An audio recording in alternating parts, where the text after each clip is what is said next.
you're looking to sell singles, you should definitely look at Card Kingdom's buy list before you sell. Okay? Thanks, Robert. Robert's testimonial there, he checked them out and worked great. And thanks for the link, Mama. Always appreciate that. But now let's get to drafting.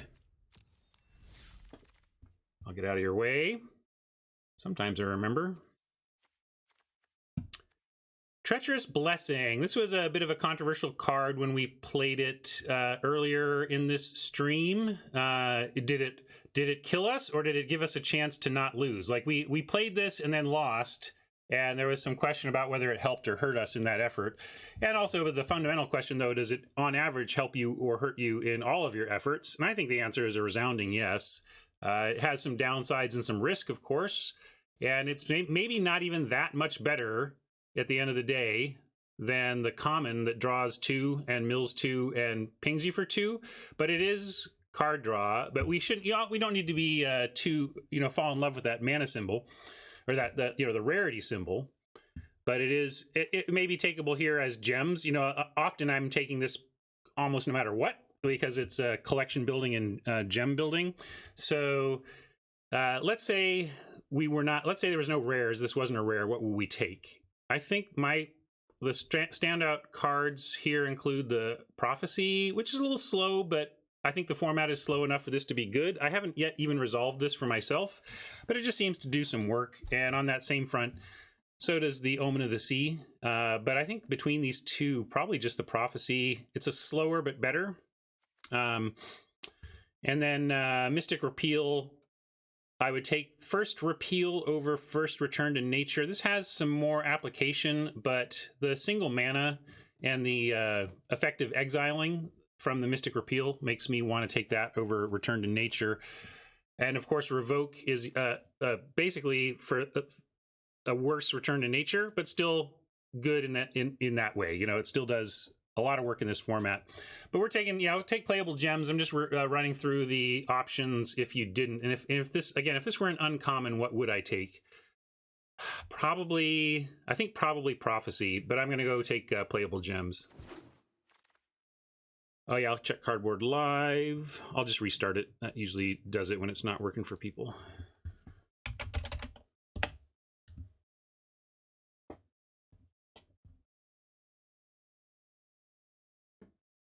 All right, I restarted. Let me know how that goes. Oh, new update is ready to install. That's what that bling is. Hold on a second.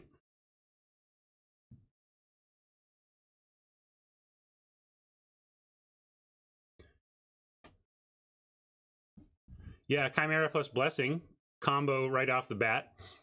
Sorry, I'm trying to monitor this install. Do it, Cardboard Live. Gotta love it when you click and nothing happens. Okay, there it goes. And should start up momentarily. All right, now I think Cardboard Live should flip on for y'all. Try a refresh if it's not working. We're gonna take Chimera. I like this Caryatid quite a bit as well, but this card is bonkers if left unchecked. Kind of a must kill. I like drafting must kills. And if you must kill something, often these two get it done. I am coming up on Fishify, but again, I'm frustrated because I can't explain why. I know, I can give you the list of things that are obviously make this type of effect a little better in this format than others, but it still seems like it's overperforming given my expectations of a card like this. We've seen this a bunch of times at 2 mana and haven't liked it. So yeah, Shimmerwing can reset this, and it is, I do want to, I'm going to take it because I really want to cut blue here. I want to make this Shimmerwing work, even if we don't end up playing the Blessing. Like, I'm more interested in trying to get this Shimmerwing online than the Blessing.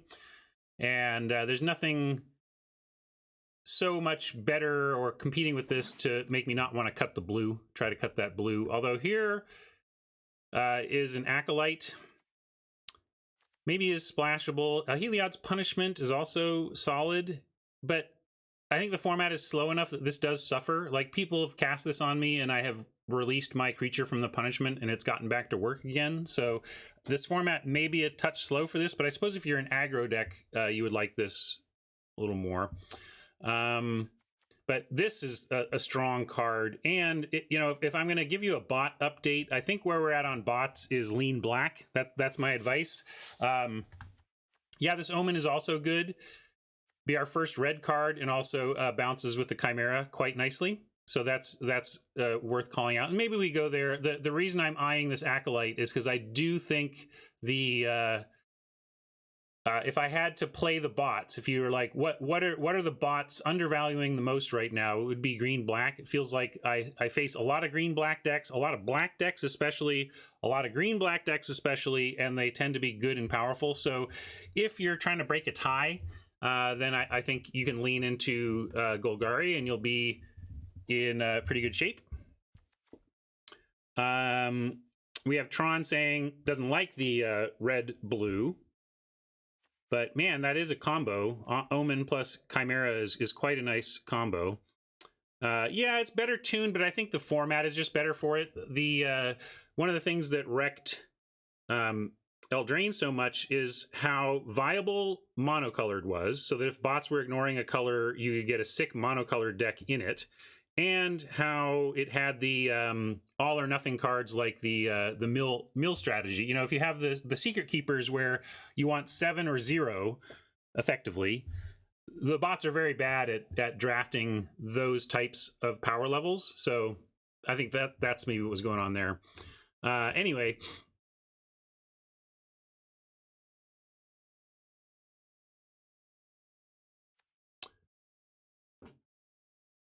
Oh yeah, Steven is calling out that if you play Red Omen, but you need some other trigger, right? You need something else that goes on to have that go on the stack, right? Anyway, we could take it now. Now I kind of want to pull this. Sorry, I'm dragging on this pick, but this is somewhat of a pivot point here, and so I'm going to ask chat. We can do the Acolyte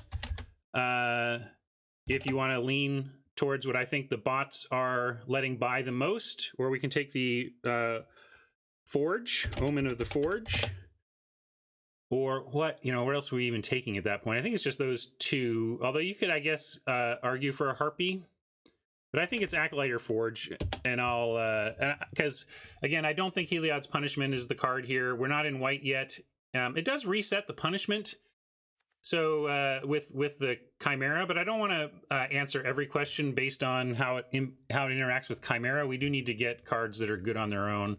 And if we took Acolyte, it would probably be to either splash the black or splash the green on this card. I want to go blue, and if we ended up taking this, we'd basically be saying we're looking to splash a color. So 12 for Acolyte, 8 for Forge. Looks like a late vote for the Omen 2. Yeah, Blessing might be better than Punishment, you're right, even in an aggro deck, because the aggro decks are going to be doing the aura thing. All right, well, we'll hedge to the Acolyte here and see where the packs take us. We could take the Altar to set up a Sultai splashing situation. Thundering Chariot has been playable. There have been spots so far where this is really holding the board. They can't attack right now. This 3 points of threatening first strike on defense is holding off a lot. So it can do that job pretty well, I think. If 3 points of first strike on the ground is good in the matchup, you're going to be happy running that. But I think we probably just want the Altar here or the Underworld Charger. I think, yeah, the Chariot keeps us open, but I'm going to take first Altar, I think. Yeah, it's one of these two. I don't mind. Charger is good too. If you wanted Charger, I understand. I don't want a bunch of these though, and usually you can pick up 1 or 2 and that's all you need.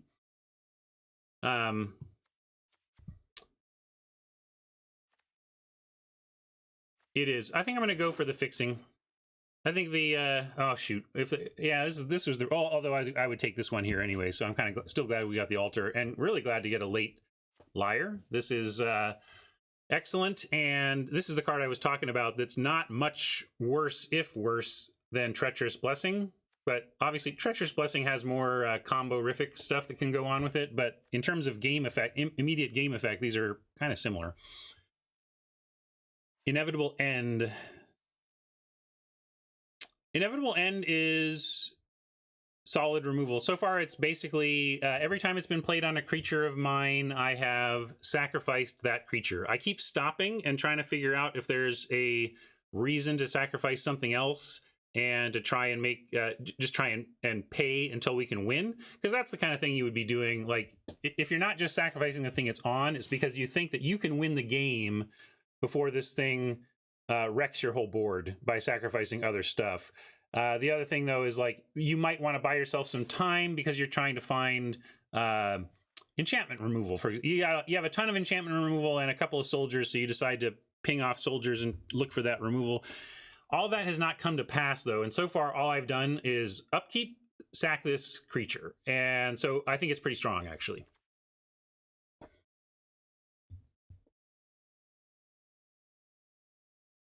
But yeah, we're taking Liar here, which is even stronger. I don't like the memory drain. I'm not into the elite instructor. I like looting. You know I like looting. I always loot, but I don't know if 2/2 for 3 is worth a loot. I'd rather, I think, just have another card draw source. Yeah, Aspect is interesting. These go super late, though. I think we can kind of pick these up at will. I almost want to take the Moss Viper in case we decide to go base green, black, splash the blue.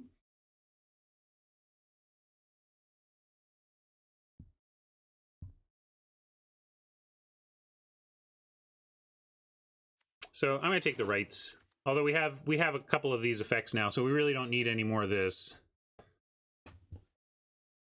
And what was I saying about the bots? Do you remember? Did I say something about the bots a few minutes ago? What are we saying the bots lean away from? This is, I think we're, it's interesting how long it's taking to see the holes in the bots. Like, but this is what I'm talking about. Right, so I think this is where we're at with bots. They're forcing us into black-green a lot, which is why I liked this pick. Because look at this. I mean, how do you ignore this pack? How do you ignore this massive signal? You can't. So what are we taking here? Even though a lot of these aren't, like, none of these are amazing cards. All of these deserve to be here in terms of their power level. But the fact that at pick 8, every single one is a black or green card is very telling. So what are you talking about? Yeah, Agonizing Remorse doing the exile is very relevant. You're not wrong about that. However, this does have the problem of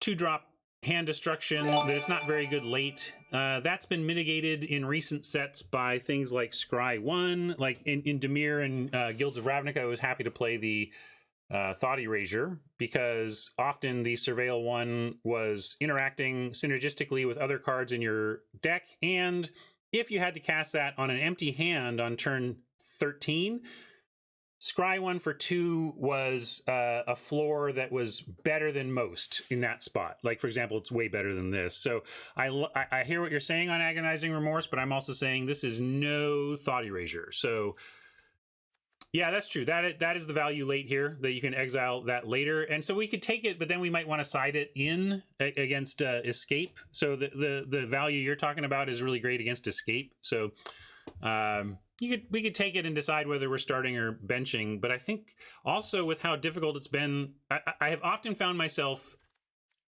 shockingly short on creatures. And for example, here we have 1, 2, full stop. Right, so I think we need to really be paying attention to that and focusing on creatures in these types of spots. And so I think I want Lampad over Grove Dancer based on black. If we were heavier green at this point, I would take the Grove Dancer, which I think has been fine, just fine and ignored by bots. So you basically can fill out your 2s with as many of these as you want right now in green. But I think because we're a little bit more base black for sure at this point, we'll take that. Here's now where we can take a Grove Dancer or an Omen. And again, continuing on the don't forget your darn creatures, Ryan, and expecting that green-black is wide, wide, wide open, we're going to take Grove Dancer and look to splash the blue here.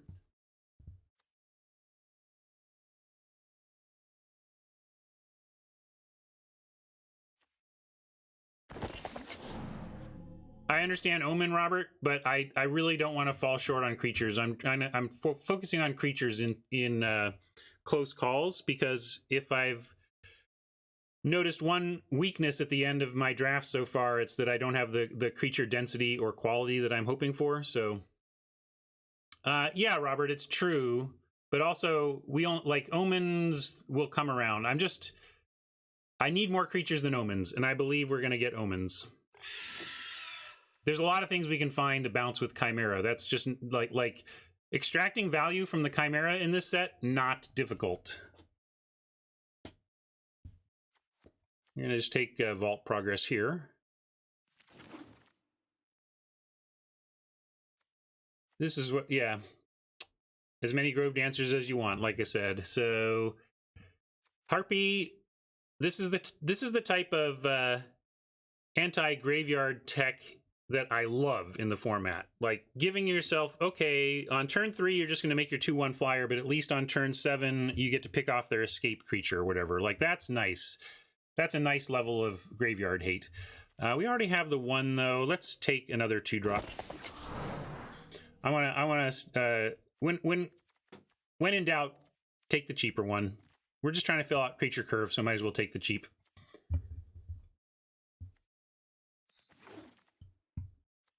Yeah, we found the right color pair apparently, but it seems to be the same one these days. So yeah, I think the bot update I'd like to see is to reduce the prevalence of black-green. Although, can we just take this pack and be done? Seriously.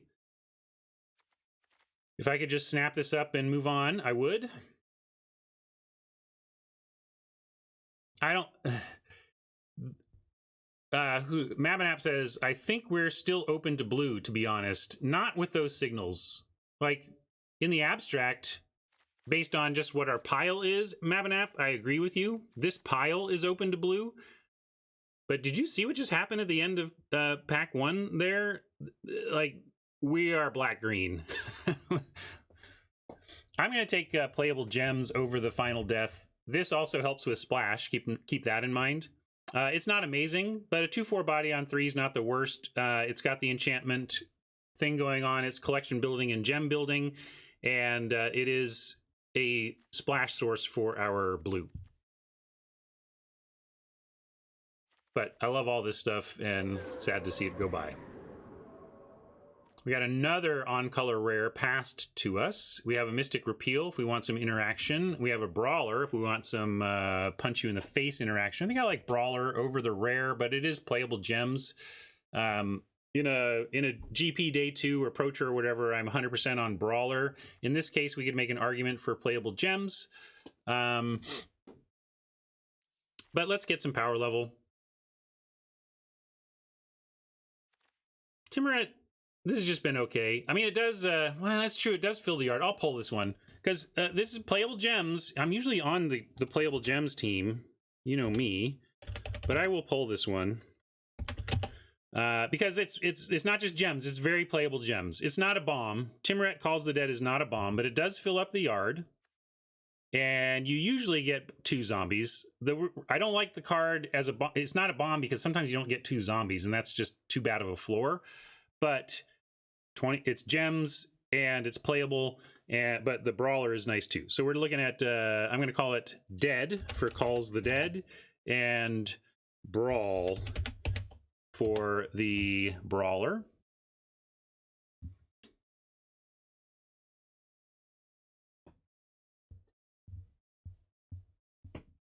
I can go either way on this one. I'm just going to take the chat vote here. It's almost like I said, I don't think if you remove the gem component, I just snap the Brawler by a hair over this, but the gem is the difference maker, and I'll just do whatever chat wants to do on this one. Calls the Dead, quite by a landslide. All right. Excuse me. Temple Thief, here's more fixing. This is probably wheels. I'm not going to take it here at the very least. We'll take a Hierophant or a Hydra's Growth. I'm a little surprised it was that lopsided. Yeah, I kind of expected it to be lopsided towards the puncher. Yeah, we're gonna take Hierophant here. Maybe we wheel the Growth. This is one of those cards that if I end up with one, I try to find spots to make it work, but I'm still wary of it. And we have won with and been beaten with Hydra's Growth, and we have beaten Hydra's Growth, and we've had our Hydra's Growth punished, right? It's a swingy card, no matter who's playing it, and sometimes you come out on one side of it or the other. Fateful End is splashable along with the blue in the sense that what we have right now for our splash is a 5-color altar and a 5-color dryad. So it's not too expensive to try and drop in quality removal like this, but we got a Warbriar Blessing and a freaking Chimera. So, right? I always think about splashing these quality removal spells, but when you don't need to splash it and it's synergistic with one of your most powerful cards, you don't look back. I saw the bleeper first and got excited, but then we got even more excited over here. Myers Grasp, pick 5 is bonkers. Thank you. All right, this is great too. A nice 2-drop. We have a lot of enchantment creatures already, and this is going to be helping us with the fixing. You know, it doesn't dig through your whole library to find that basic land, but it does dig, so it's going to help us splash.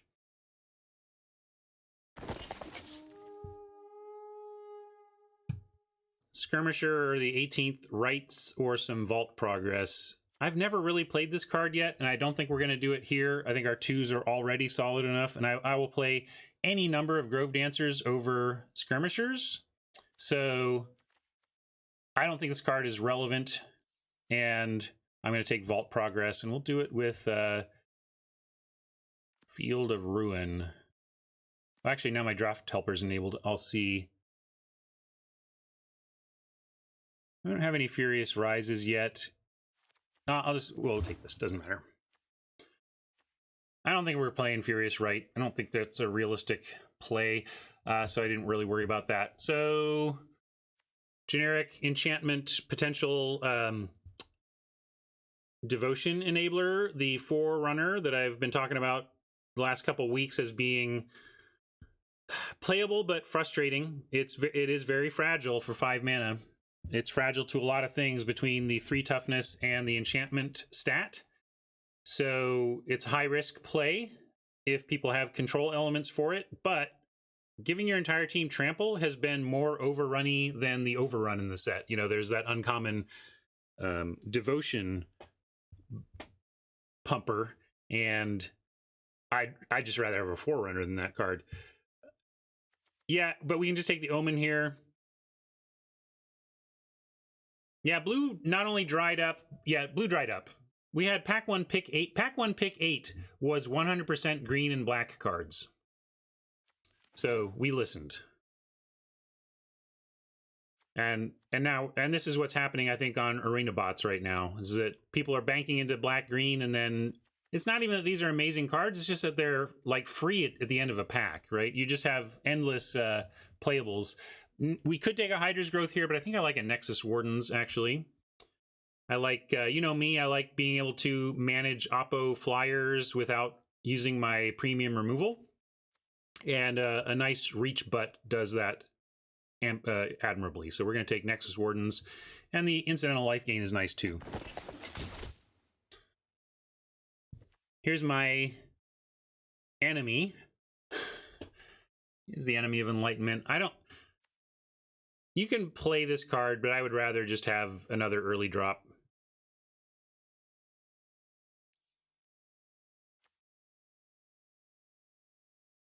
All the Grove Dancers. Underworld Dreams, Temple Thief for more playable 2s, and another altar to really lock up our ability to splash whatever we want. It's a real pick here at the end of the pack. I've also been talking about how I don't like running too many of these because it really does start turning the stuff you're splashing into self 2-for-1s, right? Like if the only thing the altar of the Pantheon does for you that's useful is to power out a Chimera, well, then you've spent 2 cards on the Chimera, and maybe that's worth it, but I just, you can't, don't sleep on the cost of running these in your deck. They are a card, and when you play it, you need to extract a card's worth of value out of it, or you're down a card. So yeah, it does some devotion stuff, but it hasn't been what we're about with it. Yeah, I'm going to take it, though. I think a Temple Thief is pretty replaceable, so we'll get the ability to splash pretty reliably if we need it. We could take Final Flare for a possible splash, but this is not really what I want to splash, something with a setup cost. So I'm just going to take the Marauder. I hear you, Eagle, and I hope we don't play it, but I didn't see anything back there that I felt like I mean, what we take the opportunity cost there was a thief, so whatever.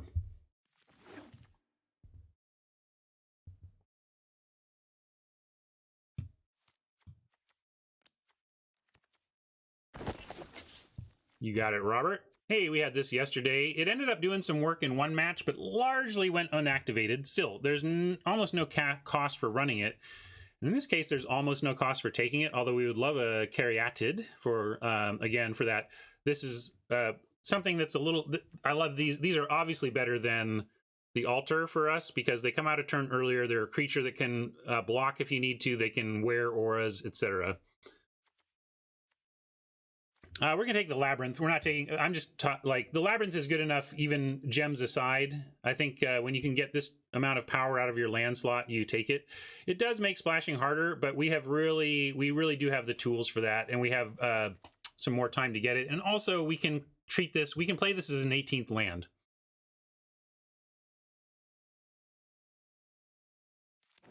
Like, if you're like, we need 17 lands worth of color, well, we can play that as 18th. What are we doing here? We don't really have this effect yet. We've seen a few go by. Maybe we should grab a Return to Nature before our opportunity to do so passes us by. We could take an Omen of the Forge here on the splash because we are trying to do the Chimera and we are putting together the tools to splash. Still no Sweet Escape cards, correct.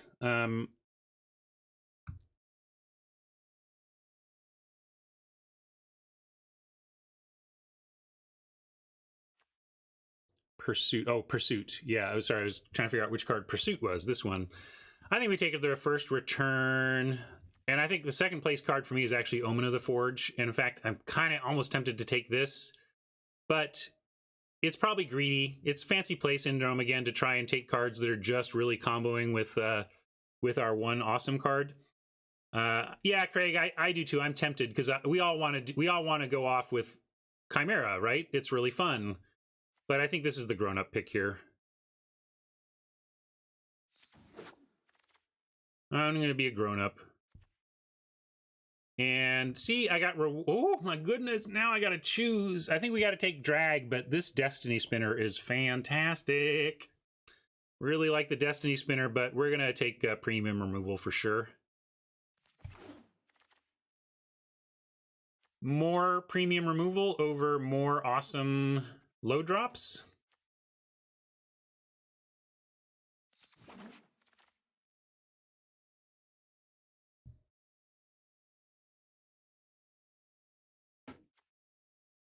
Petitioner. I'm kind of off the Petitioner at 1 green. Oh, we certainly would want a Chimera. I'm with you, Kruzica, but I can't. I'm not passing the Myers Grasp. Sorry. Like, yeah, I'd like a Chimera. Hopefully we get one, but...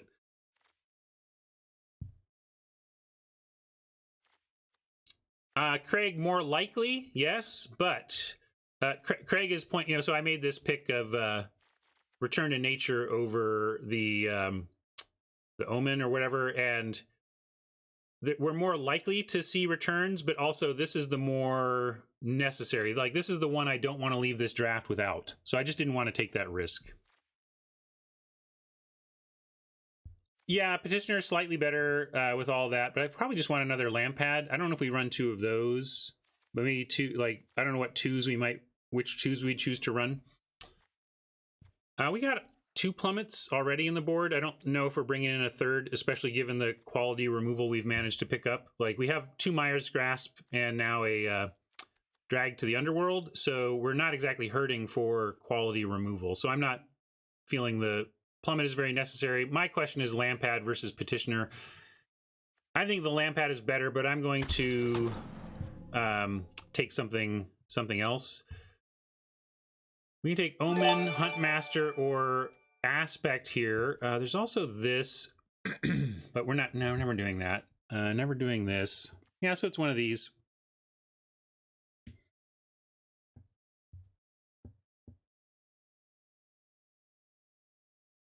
Yeah, we might find it not too oppressive to cast this, but then are we happy with what? Yay! All right, we cast the Petitioner. We have a 2/2 and we got some life back, right? If we're up again, I like this in the board, and if we do play aggro, then maybe I play it, but this just feels bad against in a grindy mirror. Yeah, let's take Omen as more. Hey, thank you for that sub. Thank you, Urza. We're going to take Omen because I think it's a better long game bounce combo with Chimera. It eventually they run out of cards, and the aspect doesn't matter anymore as a bounce thing, but bouncing and getting creatures back is going to be consistently good.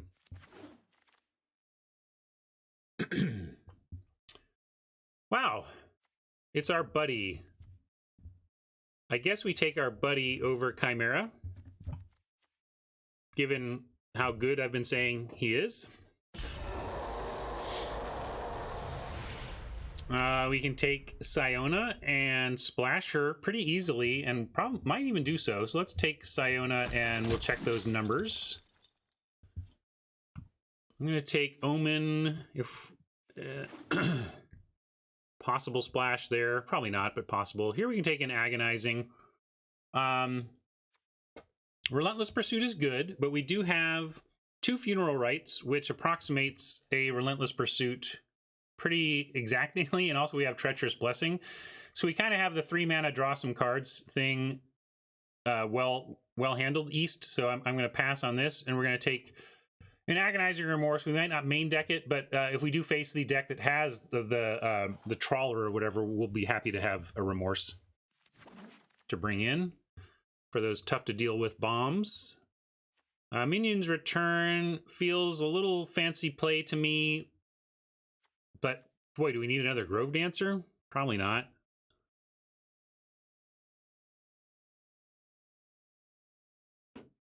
Yeah, we can take the return for possible play and Vault Progress. I don't think we need another Grove Dancer, and we'll probably get another one before the end of the draft anyway. Here, we got a Temple Thief. We take Vault Progress or a Temple Thief. I'll take Temple Thief. And looks like people are agreeing with us on the value of Enemy of Enlightenment, and we'll take a Plummet because they win in the arena. Although, you know, this could be our poor mage's win condition. Someone was asking us how we close, and we don't have a great answer for that other than we hope the Chimera lives. So maybe we grudgingly take an enemy here over 3rd Plummet and at least have this as a possible way to close out a game. Ultimately, it's defined by people. The bots come from people.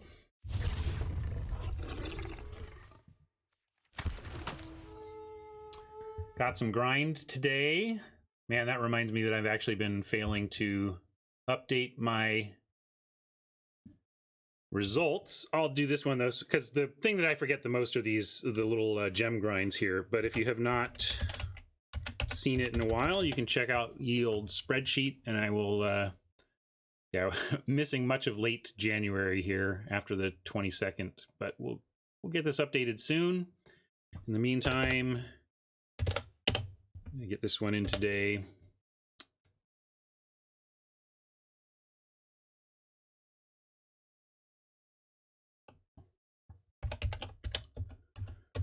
Zero 1500. Here, let me move on so you can assess the deck build while I enter this data.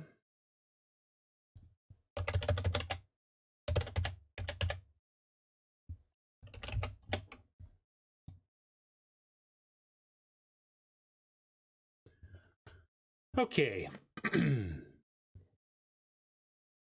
You got it, Pajamin. Glad you're finding some use out of it. And I want to thank all the people who've helped me make it better. There's still some things to do, and some people have even given me formulas I haven't put in yet to help calculate gem value of the booster packs you win, but I'm glad people are getting use out of the spreadsheet. Hannah just 5-0'd. Nice job. 0 cards in the library wins. Wow. All right. Okay. What are we doing here? Let's first look. We got 8 cuts, and we got 16, 15. So we want to cut non-creatures. Okay. Siona finds auras. I also want to see what our aura count is. We have only 4 auras, so I'm going to just say we're not bothering with this white splash. And let's cut a Temple Thief. But already I'm now not wanting to cut too many more creatures. Again, creature count just seems to be where I end up short in this format. So I'm going to cut a Funeral Rites. Do we need this Omen? I'm going to cut, or both altars. I'm going to maybe leave the Omen, cut 1 altar. I'm actually kind of thinking we want to play the enemy because we don't have a closeout plan. And at least like we can play the enemy and get it back with Omen.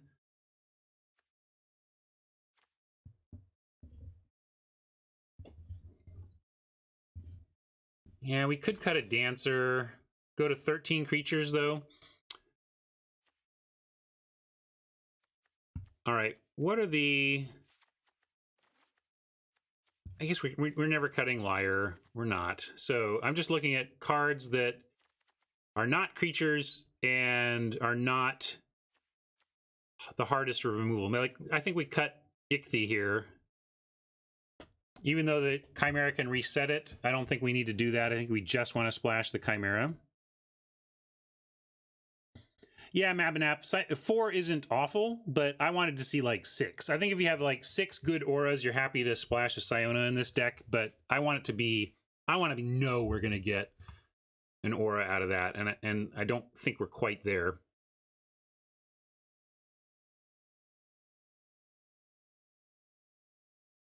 Oh, that's a good call. This was a yeah, we're not really doing much escape. I think you're right here. It is kind of creatures, so it's in a sense cutting creatures, but it's difficult, unreliable creatures.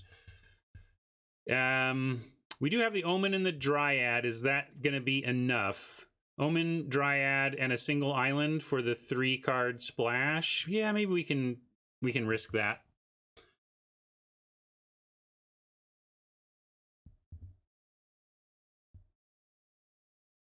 I like how chat's thinking right now. No, I just cut this. I cut it because we're doing well on removal. Here's our removal suite is pretty strong.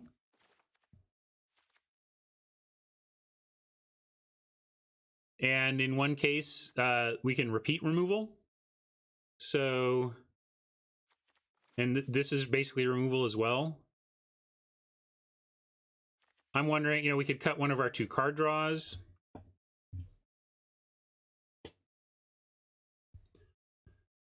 Well, that's the thing. It's not necessarily that. Yeah, we could cut Return and bring it in. It just always gets something, though, right? But we can make sure it's super strong before we bring it in. I think we'll just wish we had it if we don't run it, though. The Timuret calls the dead. So let's see. Return to Nature is called out. So right now I'm thinking these could be our final cuts. Anybody... yeah, so let's talk about Funeral Rites. Treacherous Blessing, we would run over Funeral Rites in this deck because we do have the Chimera interaction. Which is to say, it kills it, so we stop taking damage from our spells. Yeah, 0 escape cards in green-black. Highly unusual, but I think every time we passed an escape card, it was correct.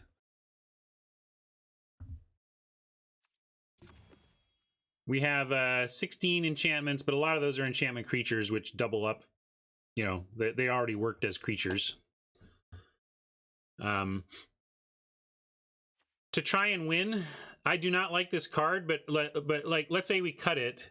Like, because this deck is looking to control, we are looking to outdraw, out-remove, grind, right? So then we've done that, and now how do we win? This is just an answer to the question of how we win. But maybe we start in the board.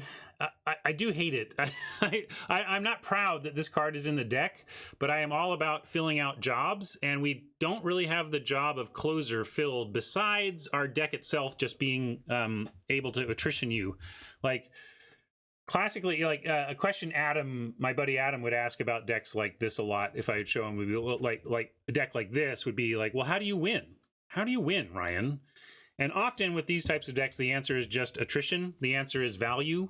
I'm going to outvalue you to the point that this 2/2 is beating you down. That's how you win, right?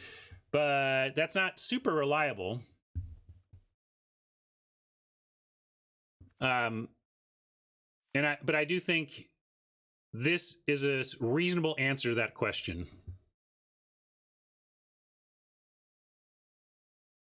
Well, at the very least, we have our buddy Timoret to control our opponent's escape. Exactly, Craig, but I don't like it. You were like, you say, I like the 5/5 flyer. It's one of a few win conditions we have, isn't it? I agree with the second part of your sentence. I don't agree with the first in the abstract, but I agree that we probably have to play it here. Okay. Yeah, I'm going to cut Calls the Dead, and I'm going to cut Funeral Rites over the Return to Nature. I think we're going to go to just the Treacherous Blessing on that kind of card draw, because we are also going to get advantage from bouncing Omen and the Dead, that kind of thing. We do have some other value engines in the deck to get some value back, you know. And we're going to go to a single blue, and we talked about going 18 lands to make this a less difficult splash, but I think the splash is fine, and we're going to do 8-7-1-1.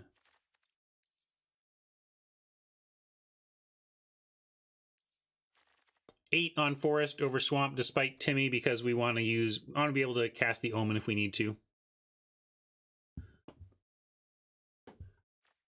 They're just curve fillers. What do you want instead? A Timoret?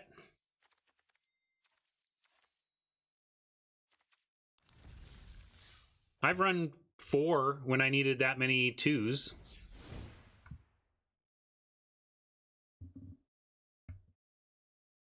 We could mix it up. We can try one of the other, either... Here, I'll say this. We'll go to 2 Grove Dancers, and then you tell me if we want to try Thief or Timmy in the...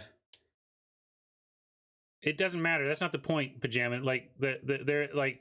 But yeah, if you want to 2, then that's fine. But I'll say, let's see. This will be our final decision, and then we'll get going, okay?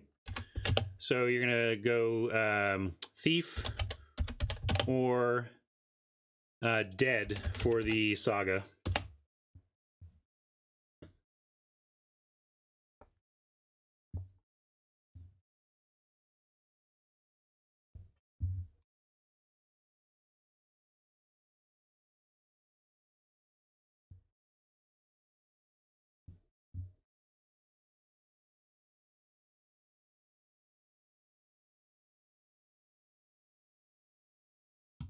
All right, we will swap in the Thief to continue to pad our 2s.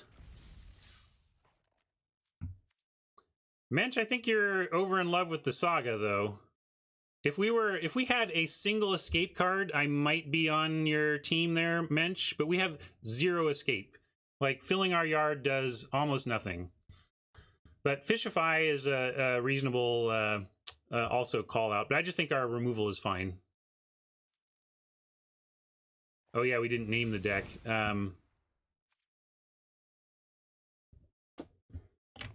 The enemy of my enemy.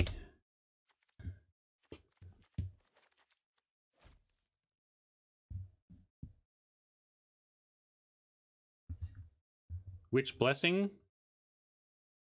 You don't think this blessing is a mistake? What blessing are we talking about?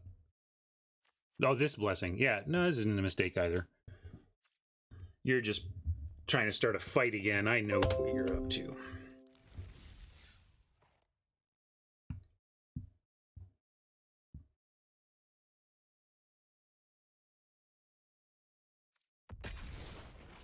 Well, let's play the treacherous game. Would we rather just have the draw 2, take 2, mill 2, or the treacherous when we do find it?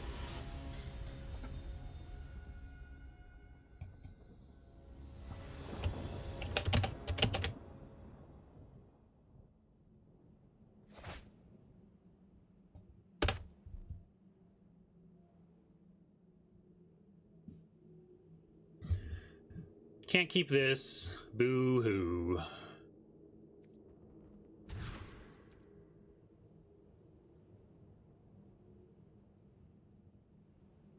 We will keep this and see if we can make it work. What are we going to give up? Probably the Hierophant. You like the Hierophant drop here? It's like Acolyte or Hierophant. I think I like the Acolyte better.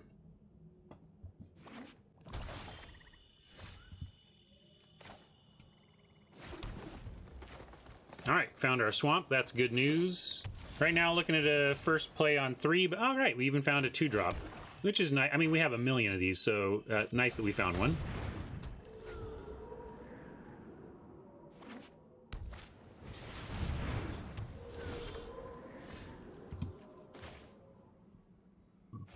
Dryad, often strong, but we don't even have extra land to play, which is sad times. However, in fact, given that, I think we just play the Wardens out here. Then we trigger Wardens with the Dryad when we play it, and not attacking with either one, really.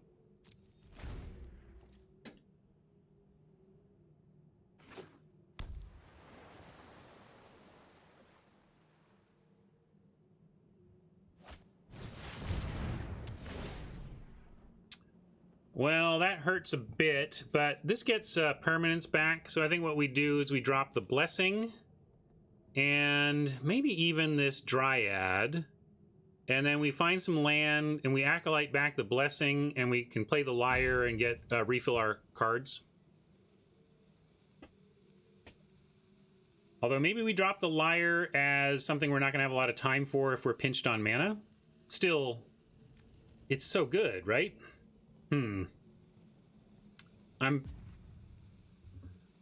So if we're keeping the Lyre, Steven, then we just have to ditch the Dryad, right? Yeah, I could keep the Blessing for the other way around. I'm somewhat counting on drawing land, but if we don't draw land, we still have the Lyre play.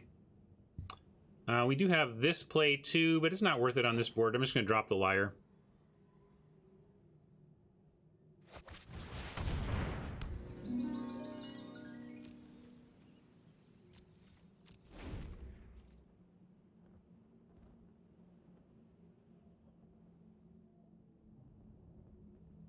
Yeah, second Lamprey would stink, but sometimes discard gets you.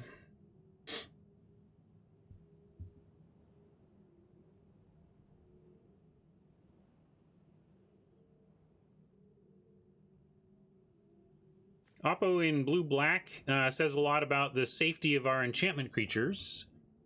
There's nothing in blue and black that says destroy an enchantment, so things like our 5/5 flyer for 6.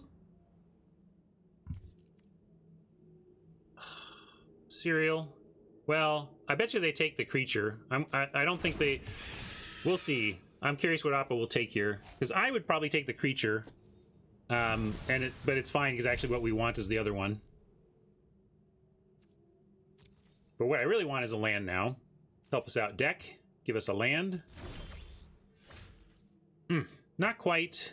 Do we want to kill something with this? I still don't feel it's worth killing anything when we have Lyre and they're not attacking anywhere else. I'm going to tap down their flyer.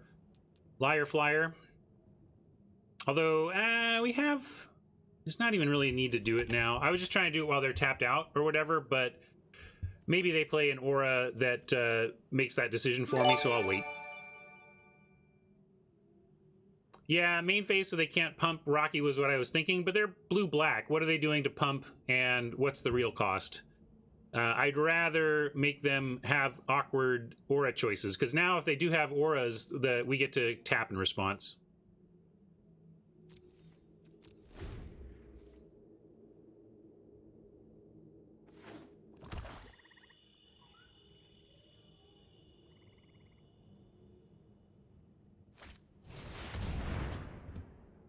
And there you go. That is a great example. So they have to target something with this, and we're going to tap it in response.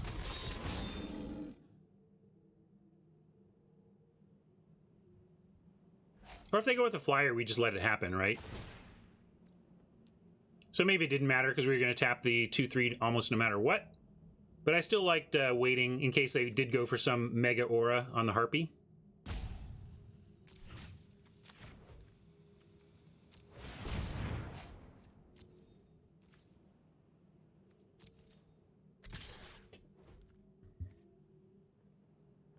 Might have to Myers Grasp the Berserker just to shrink it. Did they forget Reach? I think they just forgot Reach. We'll take that. Thank you. I've been there, Oppo. No shame. Magic's hard. I'm gonna decline.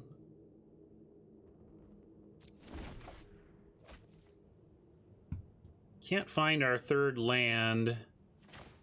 Or fourth land, rather, but I'm just going to go ahead and grasp this now.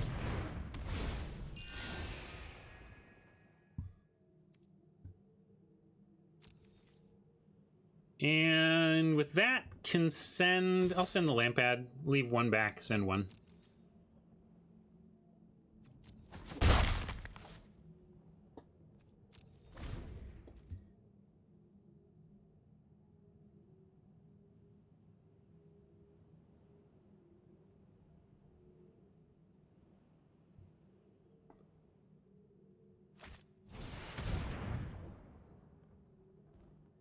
Okay. Well, it's not a constellation itself. If they come up with a good enchantment here, they could copy, like, probably that Berserker. Have to grasp it again. Looks like they're deciding what to copy. But if we can untap, we'll take that rare out with our other grasp before it can copy something nasty.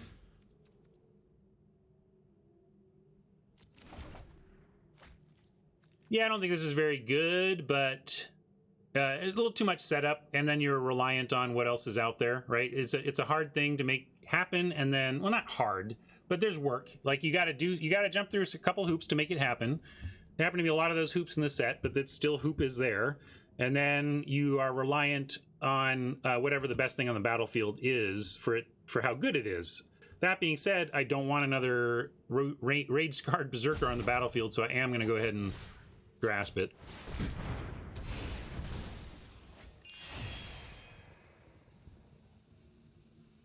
Hey Brian, what's up? This is still a safe attack.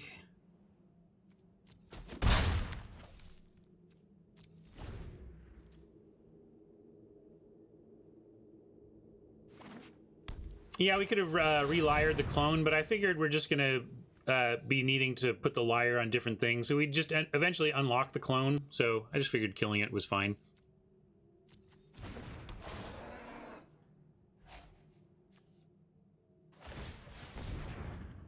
I better make sure, 1, 2, yeah. Making sure they had the 4 before I sack it, because we got to do this.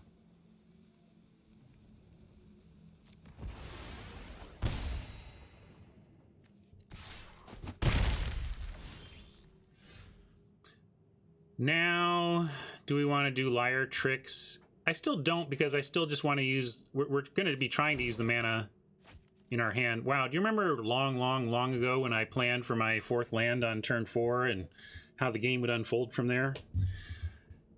We're still in it. Just kind of funny, can't find that land right now, but that just means we have a lot of spells, and the fact that we've been able to operate on 3 mana is nice. And I'm going to play this Harpy and then have it to offer for that that duder over there. guess we'll get rid of the copy dude.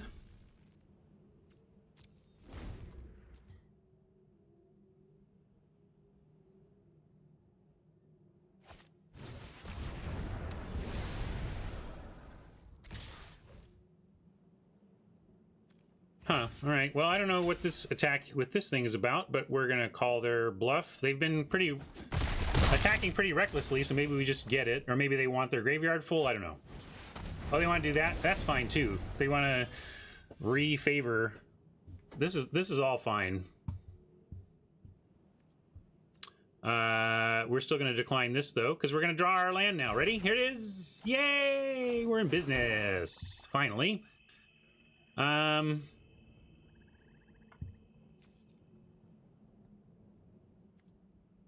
should, well, I've done what I can. Looks like it's working on this side. Let me reload. I did a whole fresh install. It had an install thing, so...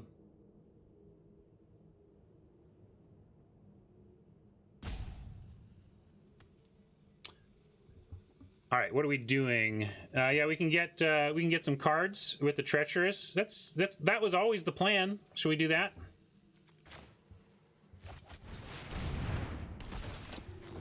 You want the Harpy back? Harpy doesn't seem like the right target. Oh, it looks like it got... You want the Harpy back?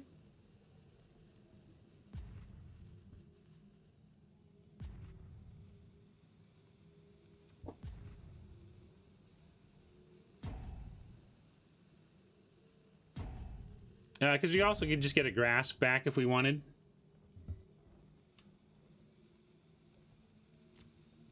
Yeah, let's take the Blessing. We put in the Thief.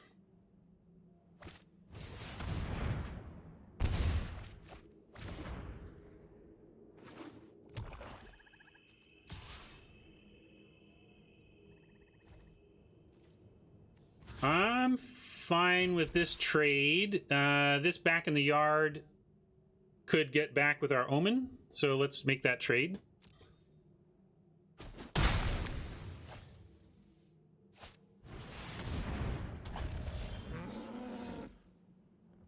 Keep declining here.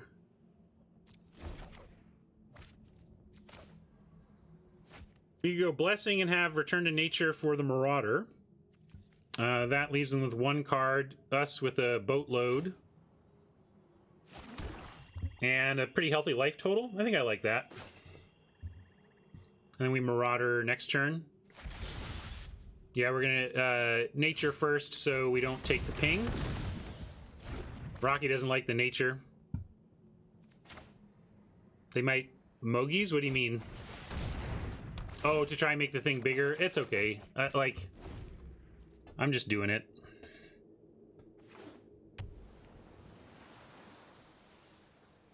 This looks like it might work out for us. Still going to decline here. And... yeah, I'm just going to run this out. It's them, not us, right?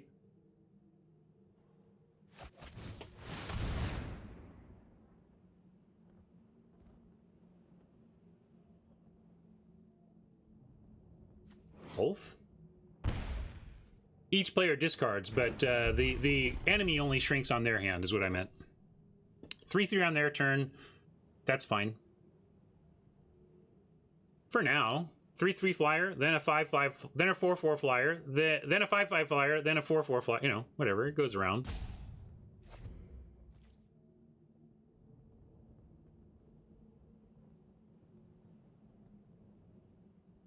And it does put Oppo in a tough spot if they can't kill this right now, because they either need to dump their hand before discarding it, or they need to hold their hand and then to keep this small, so...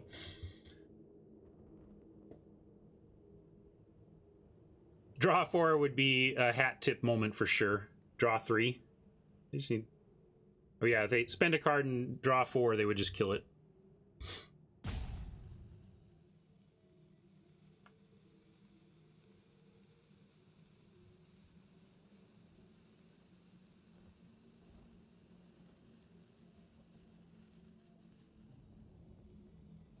So again, we do not love this card, and we would try to not play a card like this in our decks, but our deck was missing a key role, and that was Finisher. And we did not want to rely on just the attrition value of our deck to close out games, so we are playing an awkward 5/5/5 flyer.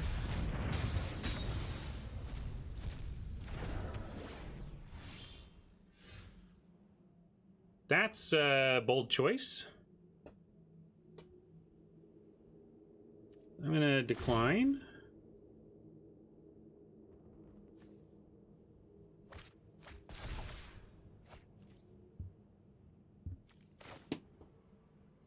Maybe they have a plan to get it by next turn, because they go 3, they draw, and it goes to 2, and then and it still doesn't kill it with the other Mogus.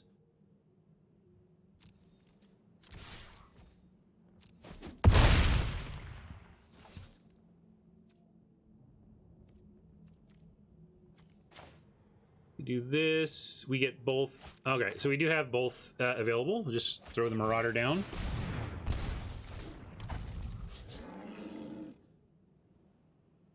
Yeah, we're gonna play both, but we can, well, I guess, yeah, I might as well flash. We could do this before they might draw something to interact. Fine.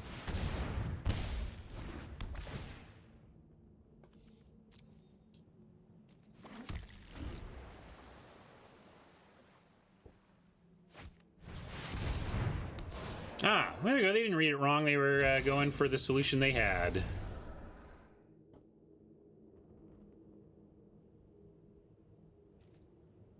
That cost them a lot of resources, so not too bad. Do we want to offer that trade? I think we'll start double tapping now. And that's a nice find.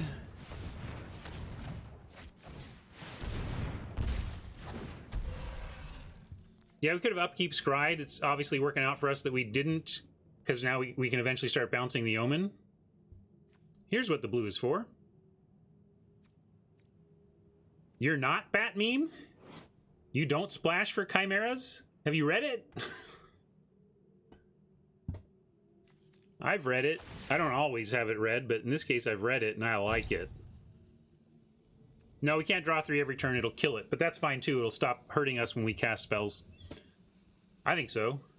I mean, it depends on what interactions you have. You have to have synergies. Obviously, it's not just any deck add, but if we've got great bounce targets, let us show you as we win the game with it. Hold on, though. I think we might bounce Omen first. We have some room on life total. I'm just figuring out if we're bothering to tap it here. I think I'm not going to. I'm gonna, well, we still, like, if I'm not, then what am I doing? All right, I will. They're just gonna attack with this, though, so I kind of want to undo my tap and just re-tap the lifelinker. Yeah, if they want to kill Mogus's, if they want to kill with the 2, then I guess that's what happens, but they're using a lot of their resources to do it in that case. But because they can, I'm going to go full control. I'm going to attack, and I am going to tap this down.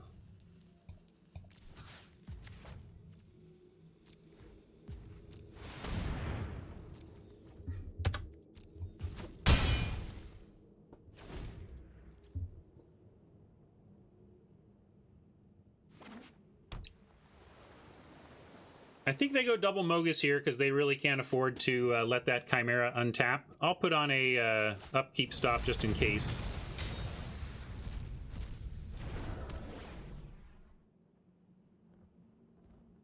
And we have the Black Omen somewhere in our library, so we also have access to the creatures we've lost that weren't exiled later in the game.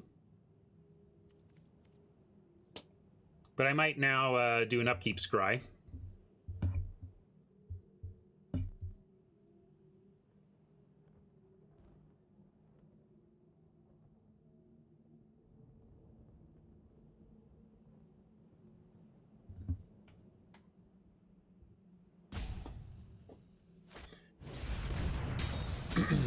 Interesting. Kind of forcing us to tap that down now. So we're going to untap here. And scry, just the same. Don't even need to... I guess if we got the Omen, we could actually get back and recast the Chimera. So I'm going to leave blue. And we could get the Timmy, so I'm going to leave double black. Oh, I don't even need to do that. Here we go. Here we go. This is what we're doing.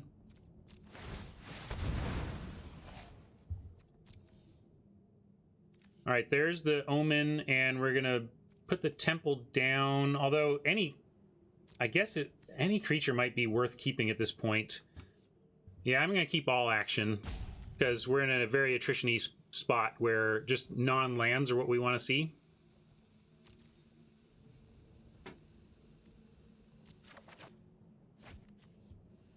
And I'm glad I kept that blue, because I think we are, in fact, going to...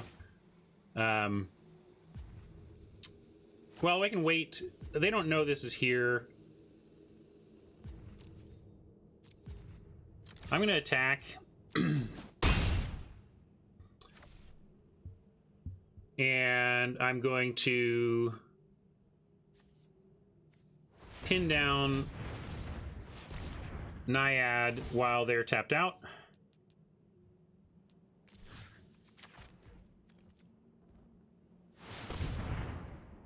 And we could Omen while they don't have counter magic up as well, I suppose. So I'm going to do that. They could have discard or something, or maybe helps them plan a little in anticipation. But we could also just get the enemy back and go for the win that way. Yeah, I'm going to go with... I'm overthinking. I think we go either Acolyte for Value Town or just get the enemy. If we get Acolyte, can we do both? 1, 2, 3, 4, 5, 6, 7, 8. We can't do both, so I'm just going to get the enemy. This is going for the win as opposed to going for Value Town. And if they answer this, well, it's probably correct anyway, because that means they would have answered Value Town as well.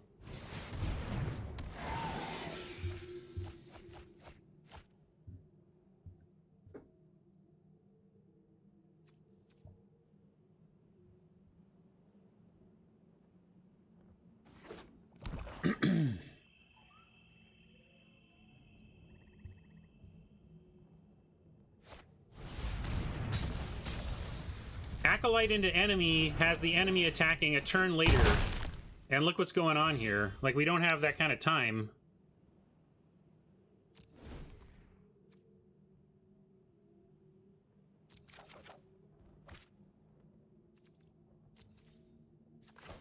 And we get both of these.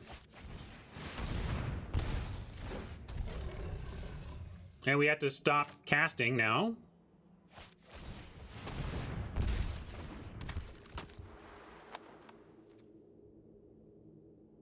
We are going to hope this is enough.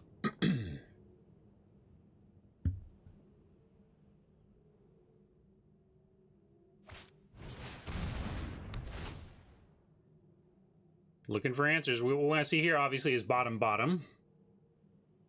Will we?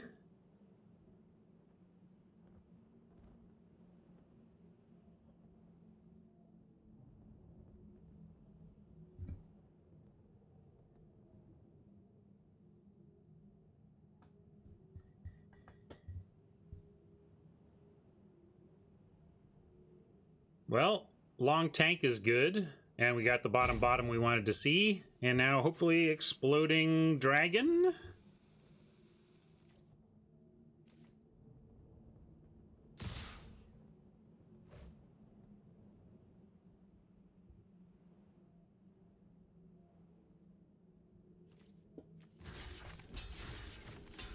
Offer 2 trades.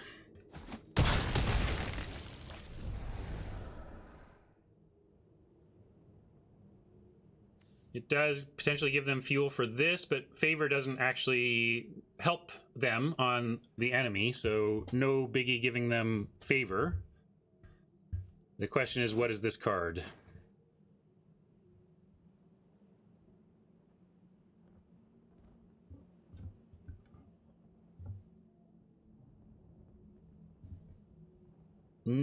reason to trade the 4-3 for the 3-3?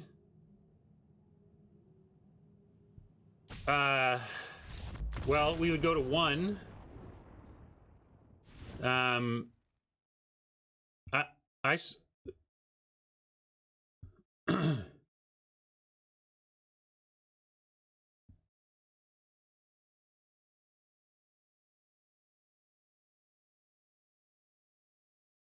Yeah, I think it was highly risky to not. So would we have rather had funeral rites there? We would have seen 1 card less, and then but would have had more life.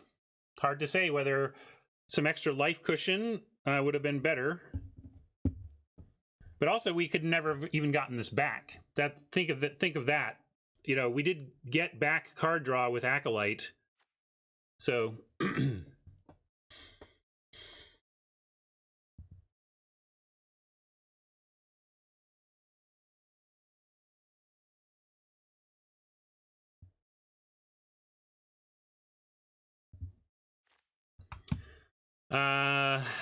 Mensch still really wants to try Timoret. I think that, I don't know, I thought that game showed us why Timoret maybe wouldn't have been amazing for us. It does fill Omen, though. That's true. What else are we thinking about here, though? We have plummets. They have... We didn't see any flying. More of a ground level blue-black control. Copying stuff. Some... Yeah. Just kind of a mirror, really. Except they're doing green or blue-black and we're doing green-black. In terms of a strategy mirror. So, I don't know if I make any changes here. Maybe Remorse.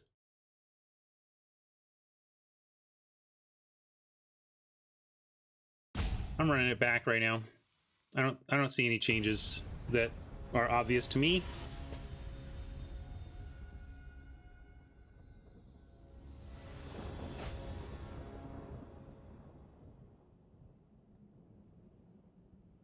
This looks like a fine open. Hades went pretty good. We're starting to get a sense that the bots are letting green-black be too open. So if you're going to lean into what the bots are up to, I would say take a green or a black card.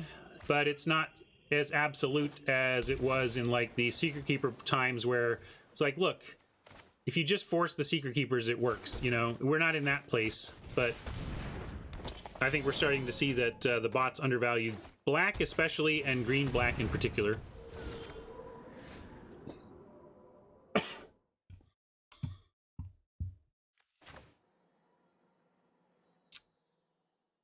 Is that worth a grasp? Our mana is unfortunate here. I don't think that's worth a grasp, though.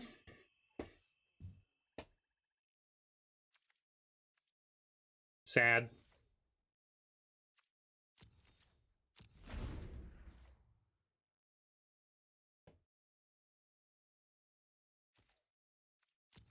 Does have aspect, that's a fair point. Maybe we want to kill it next turn if we don't find anything else to do. But they probably come up with another creature anyway, so... Oh, yeah, sorry, I thought they'd already played a land. So, at least we have lots of discard fodder if they did. And that's a much better grasp target.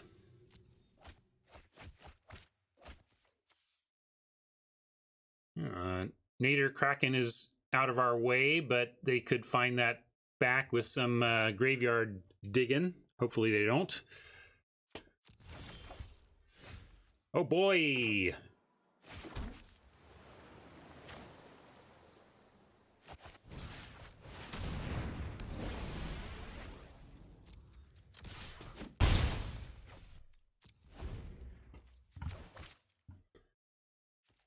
Well, a little mana screwed in game 1, little mana flooded in game 2. Maybe we'll manage to win both, but this is not the start we wanted to see. Yeah, I should have EOT'd Milled. I forgot that ability, honestly. Here we go. At least we can get our flyer going. I have a feeling this is going to die, but we're going to try.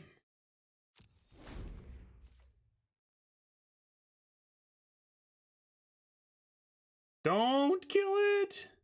If they don't kill the Chimera, we can start doing stuff. We can take out their coves and start bouncing it back. Was it Mabinap who was wondering why we were splashing this? This is kind of the interaction that makes us want to do this.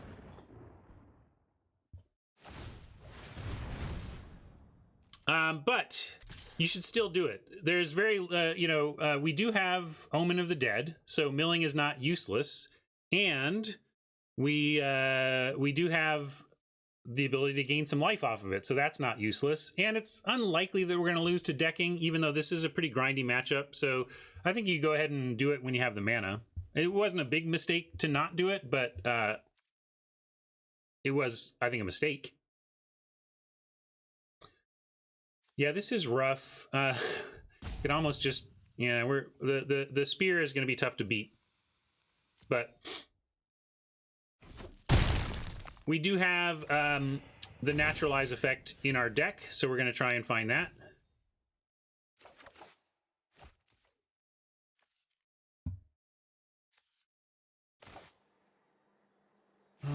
I like blessing the Naiad.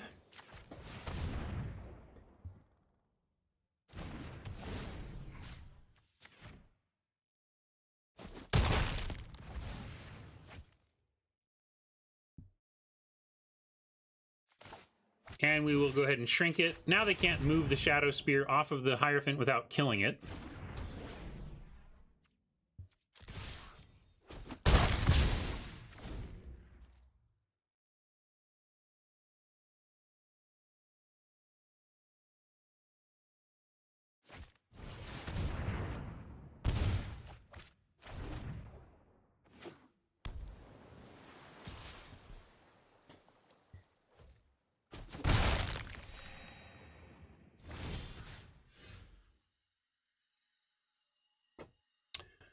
Omen of Acolyte of Affliction are not enough to make you want to grow your yard. So then you're not going to take a shot at free life. I think you should, right? I'm going to submit 0. We're not actually going to replay that to fight or anything.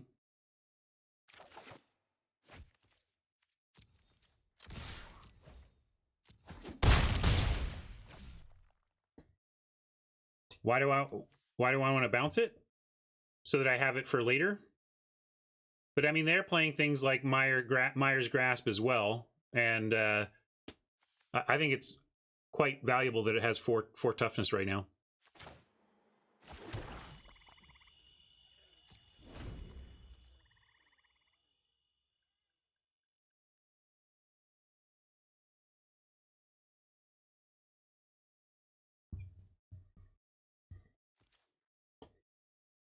So it's there's a tension there. There's reasons to want it in your hand. There's reasons to want it on your Chimera.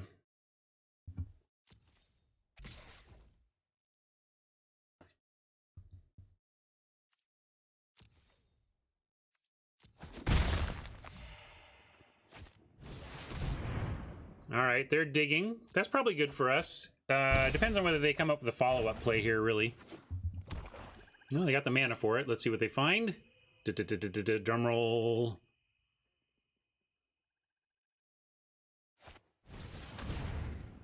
Piper. Now we can bounce it back and fight the Piper, and that makes sense to me. So.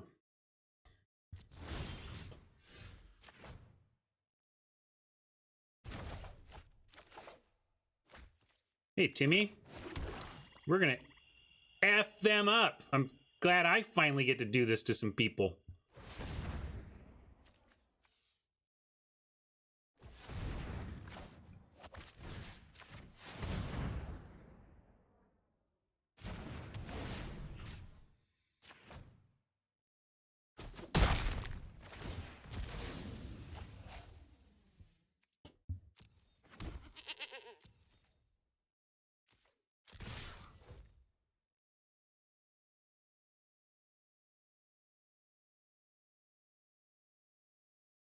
Hey, D.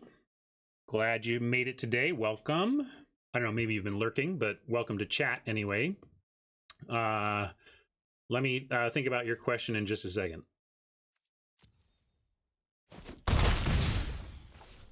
Try and close out this game.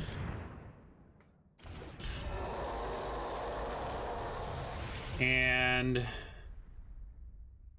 nothing in here so far, right? So we can respond to anything they try to, like if there was already an escape creature, we'd have to get it out before they went to main phase. But since they don't have an escape creature there already, we can leave mana up instead of activating Timuret right now.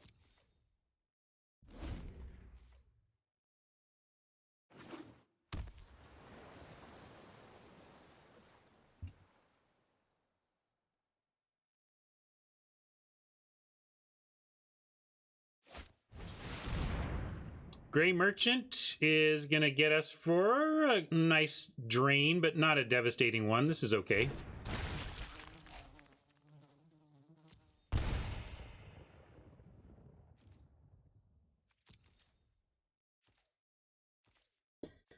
All right, let's start abusing this uncommon.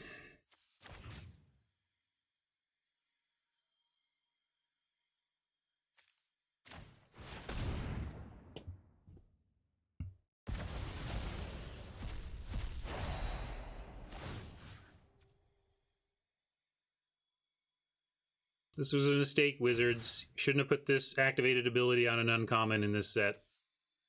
Feels bad, man.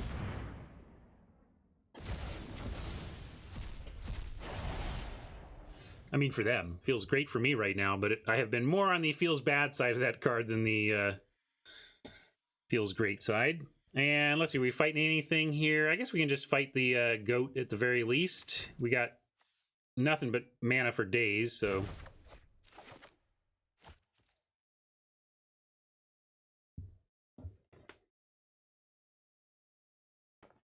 More land, so we're not getting very lucky on our land draws, but we're getting lucky elsewhere. That's working out. We could send Timmy, see if they put the merchant on it, and then blessing after that. That's what makes sense to me here. Oh no, they just eat Timmy. Never mind. Sorry, I was thinking that they had been attacking with this, so I was thinking this was tapped, but it is not tapped. So we'll just send the Chimera, see if we can win with that.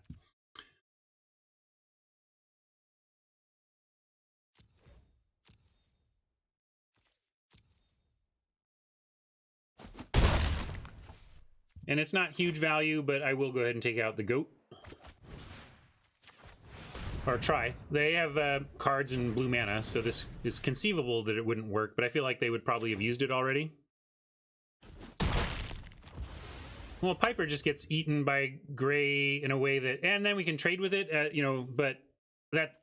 I don't think it's necessarily worth losing the creature. I was willing to do that to try and get it for free, but I didn't want to give up the Grove Dancer just to do that.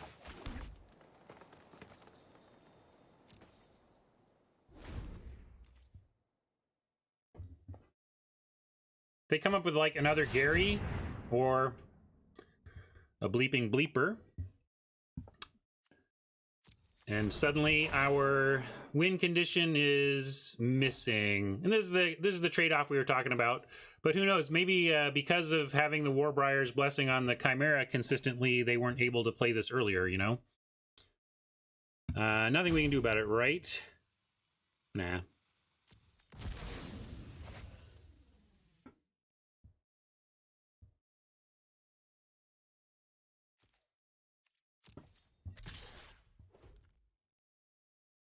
They're back on the race. Maybe that makes sense. I kind of like just taking this because I almost don't want them to... I think it would be better for them to let this Hierophant die and re-equip the spear. The fact that they're stubbornly sticking to this 1/1 Hierophant over making one of their bigger creatures get the benefit of the spear is good for us. So I don't want to trade. And they might move it anyway. It could be this is where they end up moving it, but I'm not gonna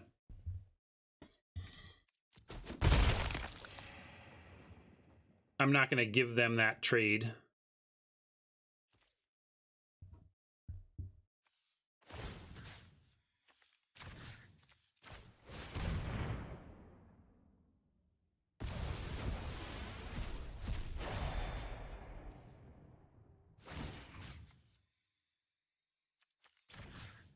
basically I always want to start with all the creatures, then the auras. And then basically creatures, enchantments, and then other permanents is how I approach Timuret choices. Oh, we should just also clear out the yard for that purpose. Although not lands. I don't think lands are that relevant. You just want to... But I don't think they can even get back... I guess maybe blue can get back some instants and sorceries. But also we're just taking care of their fuel. All right, another flyer. It's no chimera, but we do get a Timuret effect. Don't do that. And another threat in the air that can actually legit threaten to end this game.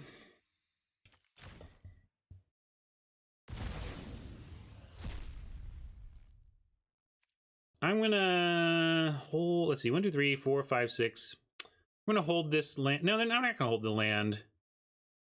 Although it doesn't do, literally does nothing here because we can, although we could maybe, it may be that, I'll play it because we can end up activating and double activating this or something like that. Yeah, it's looking at Grove Dancer and trying to save for that. It doesn't understand where the power activation is here. Yeah, we could start doing that for life. I don't want to do that yet, though. We're comfy. I'd rather... I'm not even thinking about our graveyard until theirs is cleared. All right, so much for that flyer. Maybe we pull the flyer in game 3. They've got 2 of these. Maybe this is too weak to leave in. A 3-mana 1 toughness in a double Mogus matchup.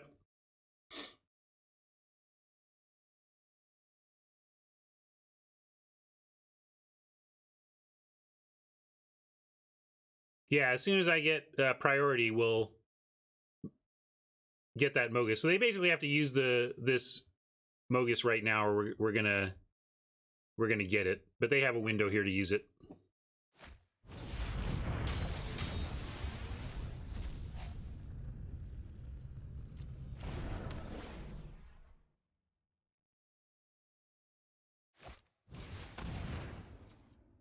Boy, they're putting a lot of work in here. Felon is right. Should have done some exiling with it on the stack.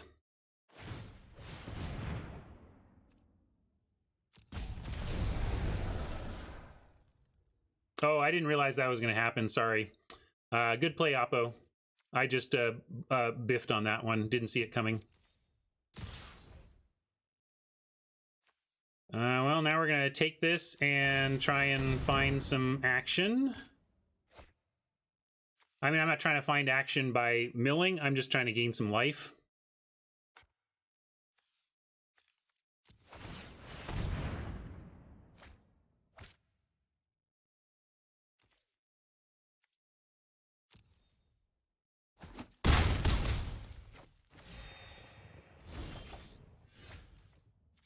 Well, we got lucky with a drag here, so we're not going to die.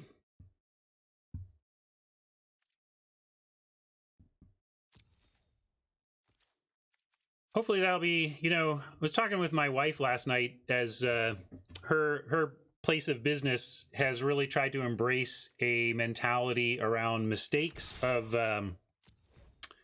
owning them and like embracing them, because they're in construction and it's humans making a lot of small decisions on a lot of things, like inches and centimeters all matter, and all of these things, and all these things can go wrong. And their company has a oh, you're trying to figure out what happened. Anyway, so my wife's company is very into like not shaming people for mistakes, saying, hey, we're all going to make them. The only way we can manage our mistakes successfully is if, instead of trying to deny them and hide from them and explain them away and rationalize them, we just hug them, own them, and say, here's how I effed up, and here's what I'm going to take away from it, and here's how I'm not going to do it again next week. And it really helps people not get stressed out when they screw up at work, because everybody screws up at work sometimes, and it creates a really positive attitude of again, growth and learning as what you do with mistakes instead of beating yourself up about them. So what I'm trying to take away, that's a little long-winded way of saying, all right, I got to remember that losing my auras on Oppo's stuff could affect my devotion toughness creatures, and I got to remember that next time. So we're just going to try to not make that mistake again.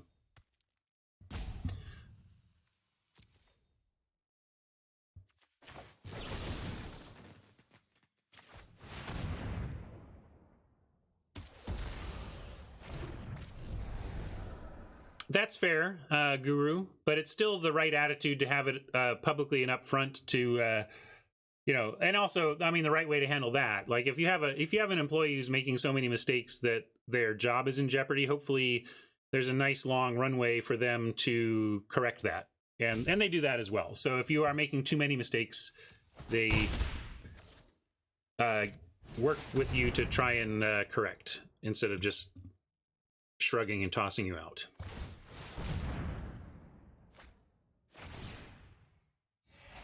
Well, that was another part of it, Tim knows for sure. There was a couple of awkward non-plays from me on that one.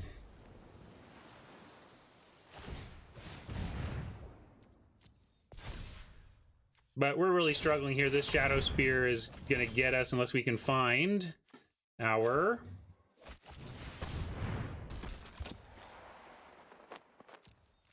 what we're looking for, what is it called? Return to Nature? Did we already use it? Maybe we already used it. Oh, it looks like it's... No, it's still in there. We got a Return to Nature in the deck that is the one way we can still maybe come out with a win here.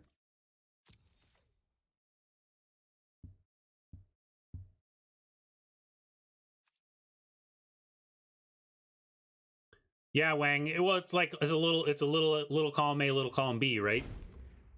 And I think you have to take it case by case.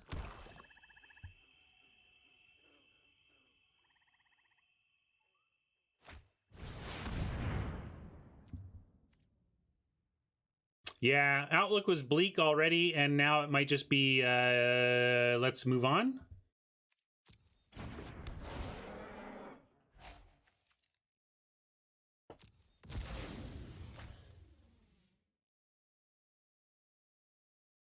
Five, we're taking 5 no matter what, and then even this enchantment removal doesn't help us, so let's go to game 3.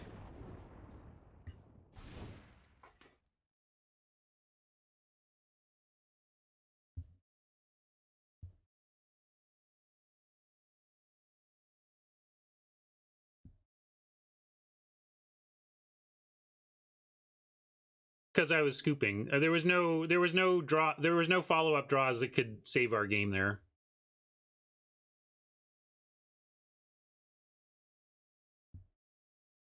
Dying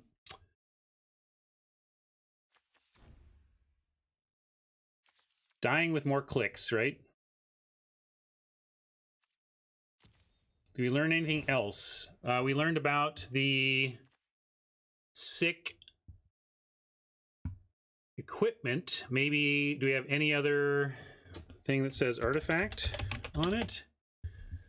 Only this one. We could splash this if we really thought the equipment was that much of a problem.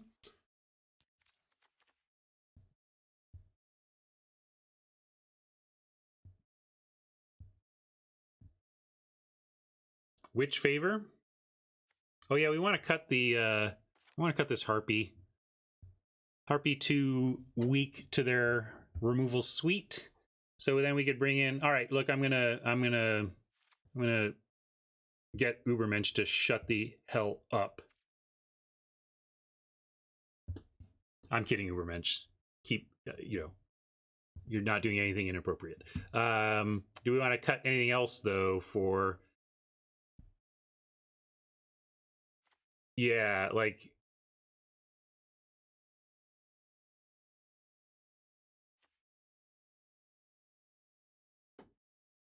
Not really other zombies. I think I want to do this for the thief even. I'm going to do this.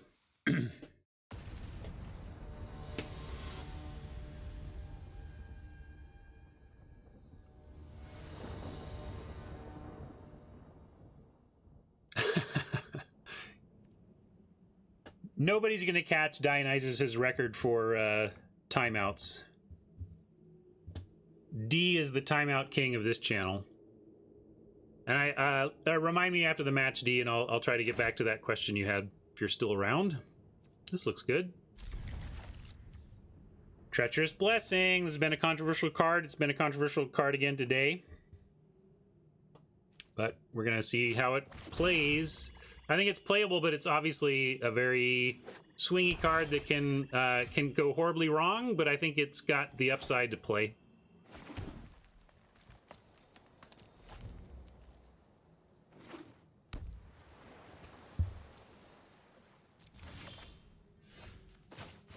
Nothing doing for much action here. We're going to try and hold off on this for as long as possible so that it... No, I have an hour and 15. Hour and 15. If that's what you mean, Stack Trigger. I have to be done in an hour and 15 minutes today.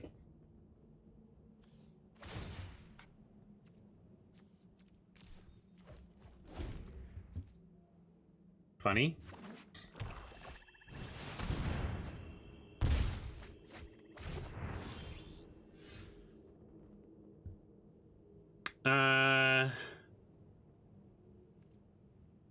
I'm gonna decline to untap it right now. I highly doubt we're gonna use Liar Mana for our next turn. All right, we're gonna do this instead. Here's your boy, Uber.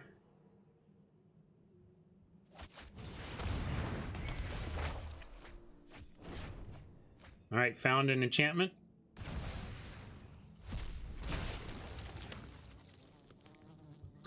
Well, first, I'm a lot harsher on Dionysus than I am on anybody else. It's part of this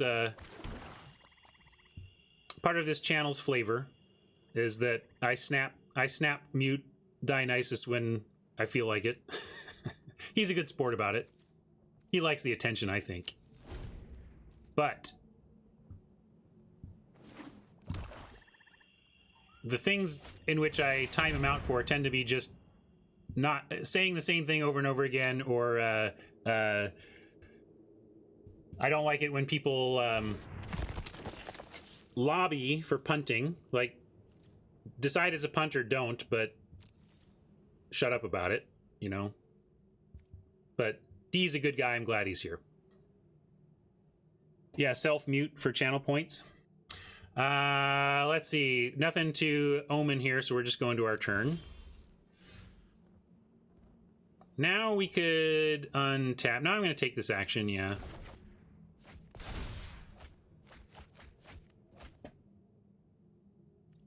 We will sadly exile Timuret and happily leave Acolyte for this Omen. Although, what do you think? What's more important to beating this opponent, Timuret or Acolyte? We could also decline and get both. Do you want to just give up on a zombie and fetch back our Acolyte and fetch back Timmy? Maybe that's fancy play syndrome, and if that's our play, we just exile the Acolyte and just get the Timmy. Because at that point, we're spending an extra turn to get a 2-3 out, which maybe is fine. But we just click this now and we get a 2-2 out right now, and then we get this back anyway. I like that. Saga has made 2 2/2s for 3 mana. That's not actually that bad.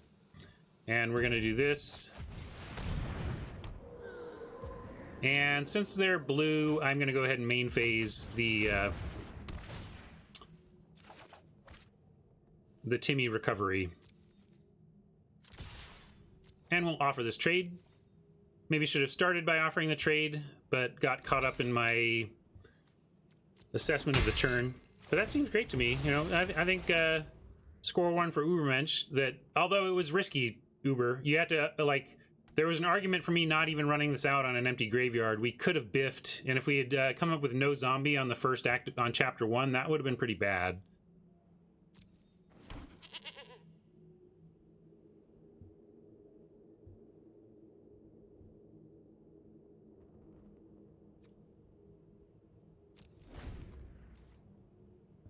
Why trade away our scry? Good call. I wasn't really thinking about chapter 3, that's why I did that. But I don't know. Iffy. Yeah, Saga into the empty graveyard was pretty risky, but it also felt, you know, I don't know. Maybe I should have talked about it with chat. It worked out, but maybe not the greatest play. Yeah, well, I don't care. We're going to tap down the turtle before we bother with that. I do love the free turtle lockdown. Yeah, we had blocks, and I want to tap the turtle.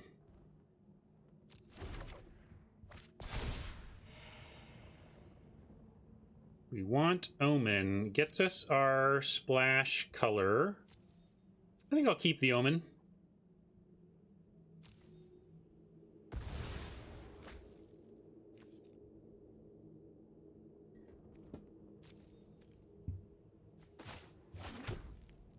We could tap down the Rageaholic here and get in for some good damage. We could grasp it and do the same.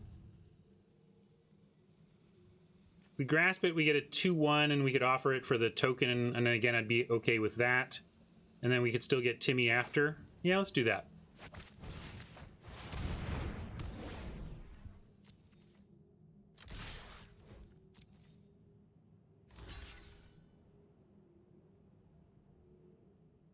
I'm fine trading a zombie and a grasp for the berserker here. I think the net on the rare there was actually pretty solid.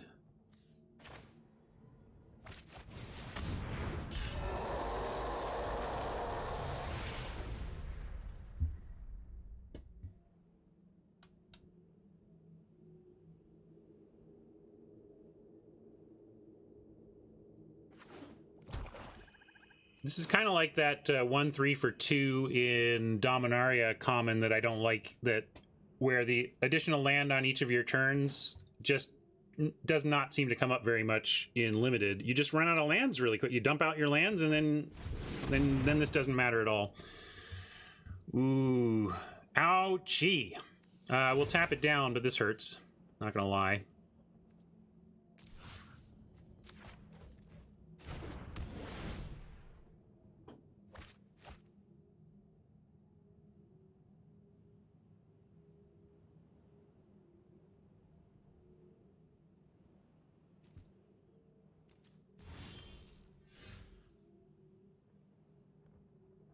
Let's take this action. Well, I'll take the action because we know what we're drawing, and then we can decide whether to tap or Omen or what at the end of their turn.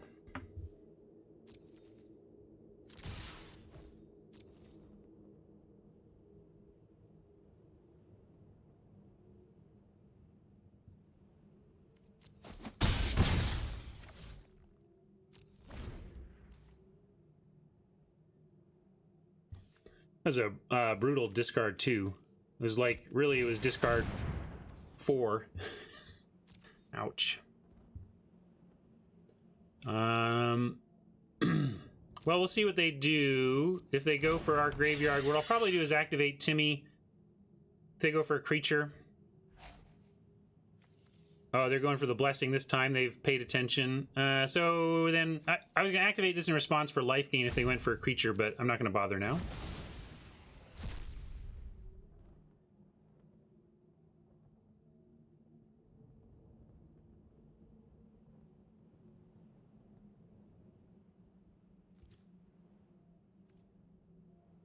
What we'd like to find is like the Chimera and start bouncing the Omen, although we don't have anything there yet. Maybe that's not good.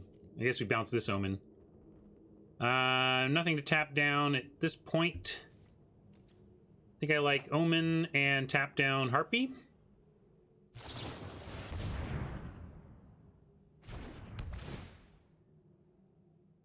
We're getting pauses here.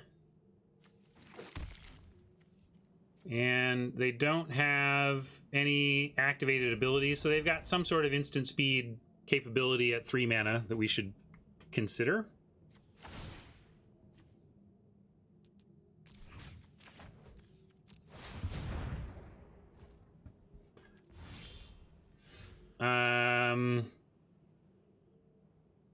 Decline this untap and considering the scry, if we scry...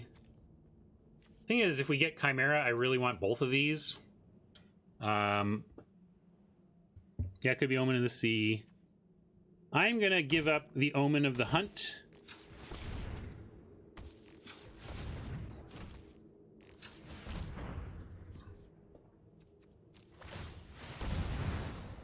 To go digging. Pitching land. Do we want the lamb pad? What does that do for us? Honestly, not that much here. I'm gonna bin it. Keep looking.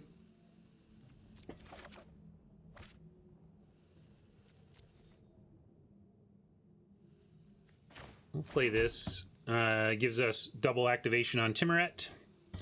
And we do have attacks here. A little worried about their instant speed capabilities, but I don't think there's surprise blockers in blue-black, but I don't know the set well enough yet, so we might be attacking into something. We'll see. It has the tools to splash for sure. In particular, it has tools at common that are reasonable plays for non-green decks to splash, and that ends up being the critical component for a set being splash heavy.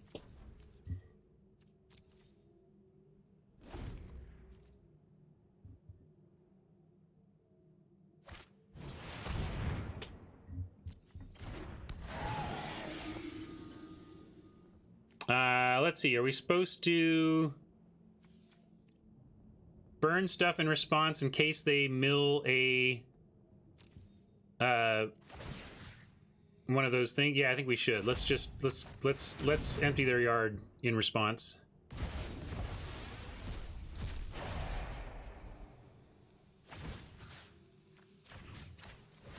Because if they mill an escape card specifically, we don't have a window to make them not cast it, but we can maybe take away their resources to do so.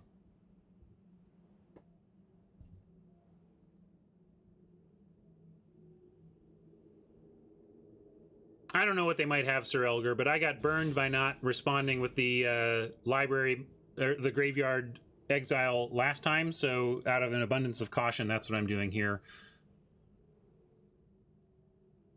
We're gonna take the action because now we want to pin down this Death Toucher. Oh, well, that changes that a little bit, although we can get back to this.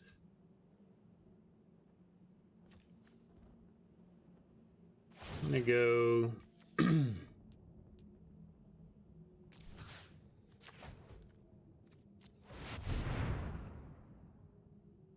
Oh yeah, good call. I should really remember that one. The Threnody Singer is like the uncommon version of the RNA, the Fairy Duelist, so that's a great one to keep in mind.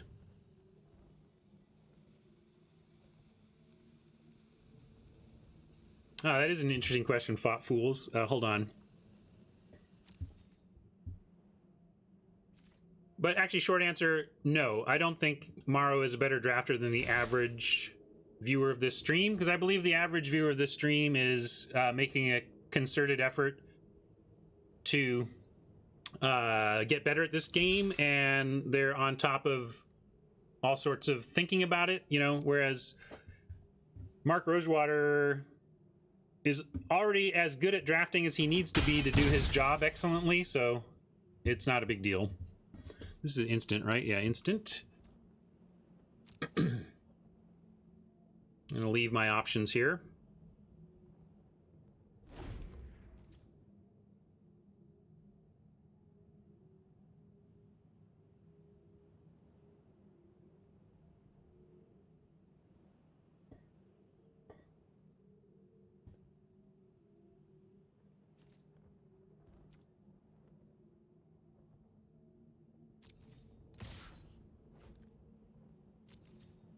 Weird that they're attacking. I guess they're not blocking though. We have, if they have no means to win combat against 3 and 4 toughness, and they're not going to be chumping, they should be attacking. That's fair.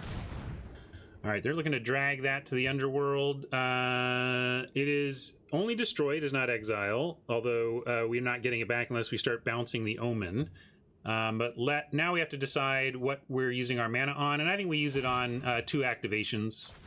We can untap and deal with drag to the underworld. We're going to empty Oppo's graveyard, given the escape that we've seen from them.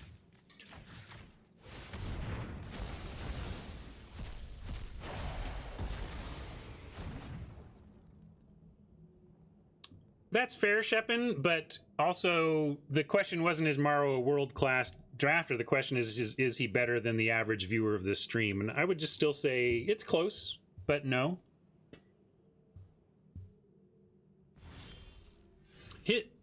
He is not, his brain is not tickled by how to get every last piece of win percentage equity out of limited. You know, that's just not where his, that's not, whatever, he's whatever, so it's just not going to be that as important to him. Now I'm going to decline, but actually maybe I have to take the action and put it back on the Harpy, or even on the Turtle.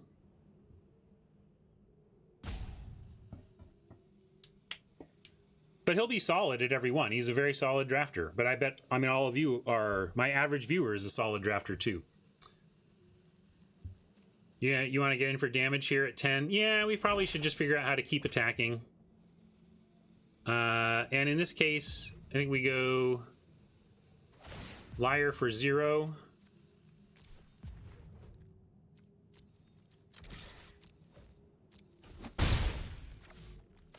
Wardens, and then have drag ready.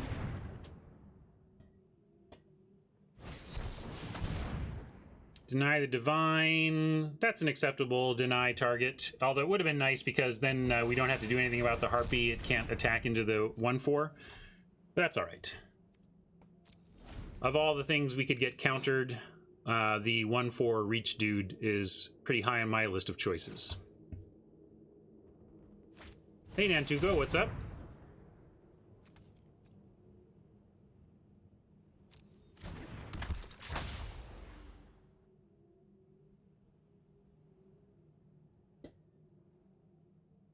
We have this Dryad that is letting us do whatever we want with our lands. That's why I haven't really been worrying about auto tap.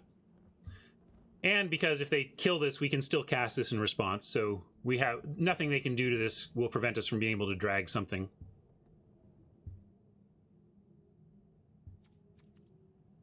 No more news, I don't think.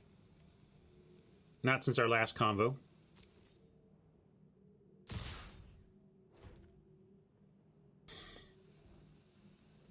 All right, we're gonna drag, or maybe we don't even need to drag. Again, like, I'm gonna just take this for now.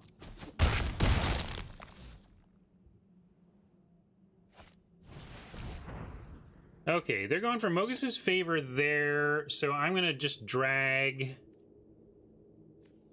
I'm gonna drag it. Should I drag it, or should I drag the Thaumaturge? Because this just stays tapped. I'm gonna drag the Thaumaturge. Is this right?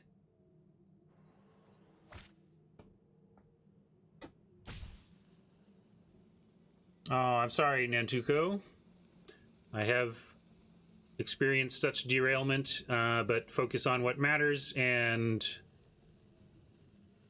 love yourselves through it. Yes, it triggers. This is going to trigger this, and it's going to copy something else. So, yeah, that's a good call. We do this. So, and now we drag that, and it fizzles it. But if we kill the one, yeah, I'm going to kill this. It's kind of what I wanted to drag anyway.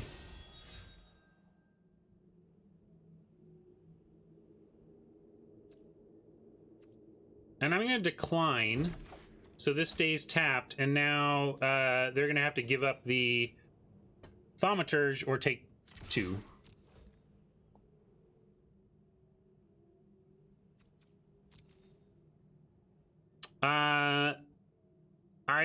I watch him on that show sometimes, but I don't know their catalog deeply. Is Moves Like Jagger a Maroon 5 song? I like that song. I think he's a great singer and everything.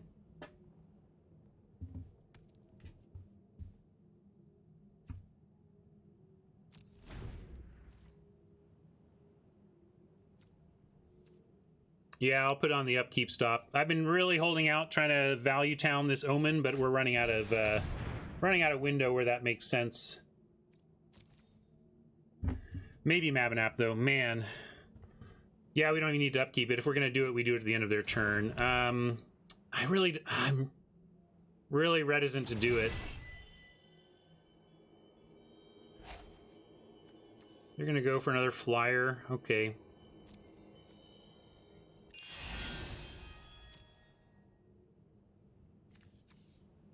$16 cards left. One of them's our Chimera, and if we get it, we start to go to town.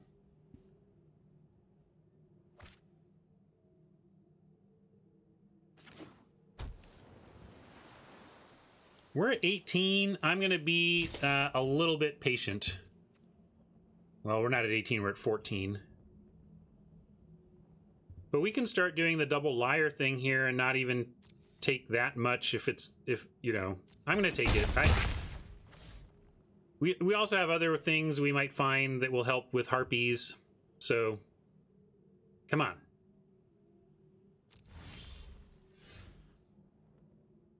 Take this action. Thanks, deck. Where are the never punishers now?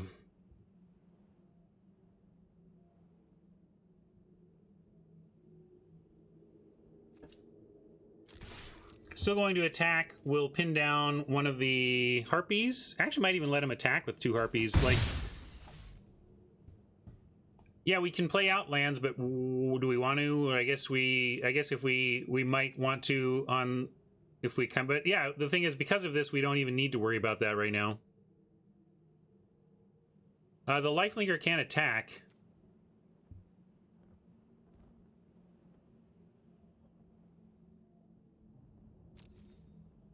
I'm not scrying because one of our big plays remaining in the 15 cards left in our deck is the Chimera that turns this into Value Town. We get all of our creatures back from the graveyard. That's why. Whether it's correct is debatable, and we're discussing it now. I mean, the other thing is we're continuing to win on this board, but maybe that's why it's fancy play syndrome for me to worry about the Chimera. If we're in a reasonable spot here, maybe we just go for it, although they've now scryed and topped. But again, I'm going to let them attack. If they want to attack 2 harpies here, then we just get to tap down their defender, and that's fine.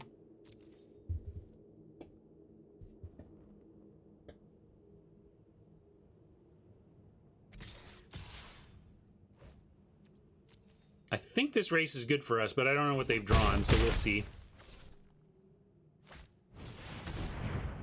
That's a pretty good draw. Let's see. Whenever you draw a card, you may pay 1. If you do, it's the go wide on this that's going to be problematic for us. So, and the liar doesn't really help with that.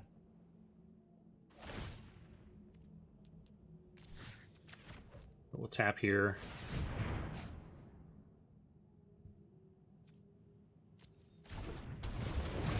So I am going to do this now. If we find a Chimera, it'll be a little sad. But it's time to scry. Return to nature. Doesn't get this, unfortunately. Doesn't matter on these. So return to nature doesn't get much, but they also have that spear somewhere in their deck. If we keep these, we have no answers. All right, I'm just going to have to bottom these both, but we'll put the return above just in case this matters as the second to last draw of our library.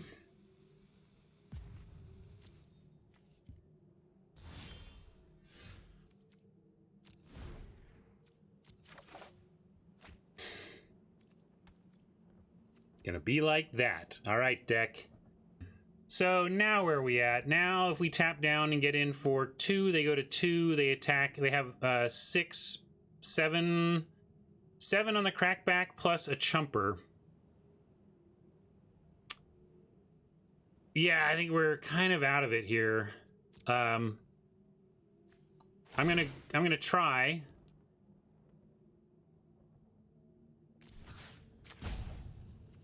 Lifelinker can't attack. Yeah, we have a 5/5-ish flyer. You know what I mean by 5/5-ish, right?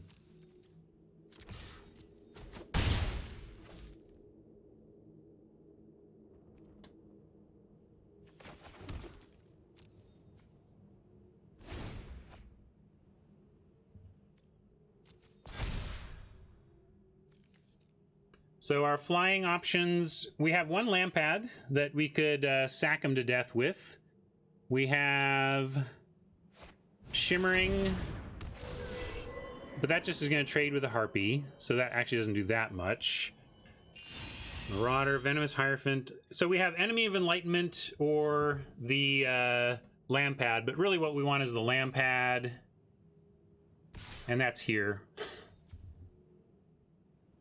I don't think Funeral Rites does the target a player trick.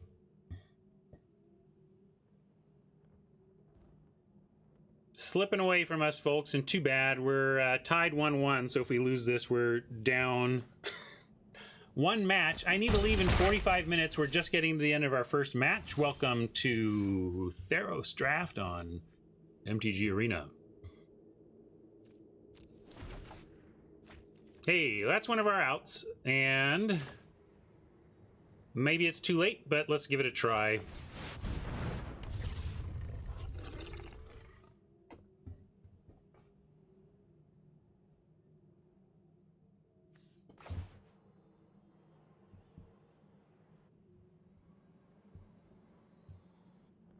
And what are we... All right, well, they don't have any 4 power. They're about to have 4 power, so I'm going to play out that land so that if we need to, we can tap the Kraken. And yeah, I might start something else. Cardinator, that's a good point, because I really don't have the spare time. Nope, not yet, D. In fact, but it'll likely be coming up soon.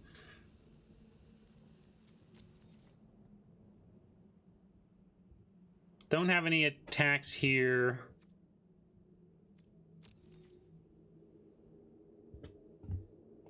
And we're just going to end the turn, see if we can survive attacks, and then get this Harpy pinned.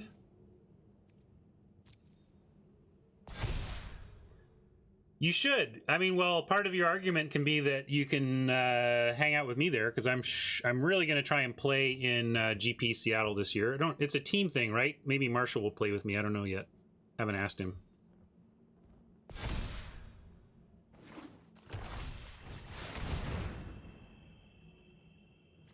Serious? What's the count here? 1, 2, 3, 4, 5.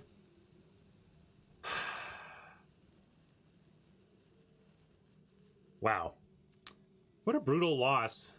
Good plays from Oppo. No salt there, but I mean, we just can't catch a break here.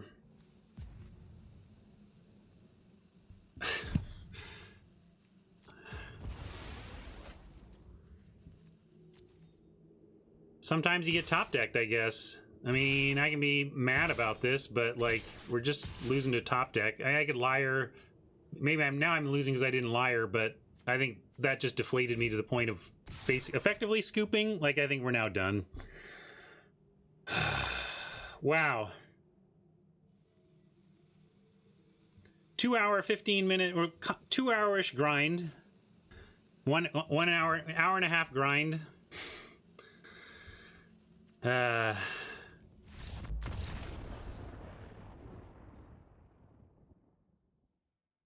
was a good match.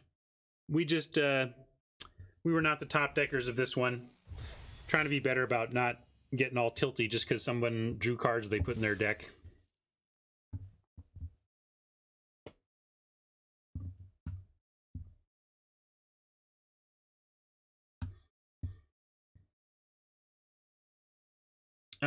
Yeah, so now we have the awkward spot where I have a hard stop today because I have some crap happening that I just need to deal with. So I'm gonna not play any more of this draft. Maybe I will start another draft on a different account for the funsies, and then and then I will take some Q&A, and then we'll call it a day. Yeah, so I'll start there. I haven't forgotten you, D, but I'm going to actually leave this on for YouTube. I'm not going to say goodbye to YouTube yet. No, well, maybe I will, and then I'll potentially do the second draft as a second piece of content. So by YouTube, this will be part 1 of this draft. Sorry that part 1 is only one, literally one match, but that's where we're at. Best of 1 is coming, so things will speed up. But I'm going to put this up. Heck, maybe I'll just throw it up and be like, maybe we won't even finish this one. There you go. That's your content for this draft. But I will say goodbye to YouTube friends, and we'll separate out the next draft as a separate thing. So thanks for hanging out for the first match. Either I will call it here as YouTube content, or there'll be a part 2. But if there will be a part 2, I will do that at the same time. So either check the notes and see if there's a part 2 to this, I guess, is the answer. See ya.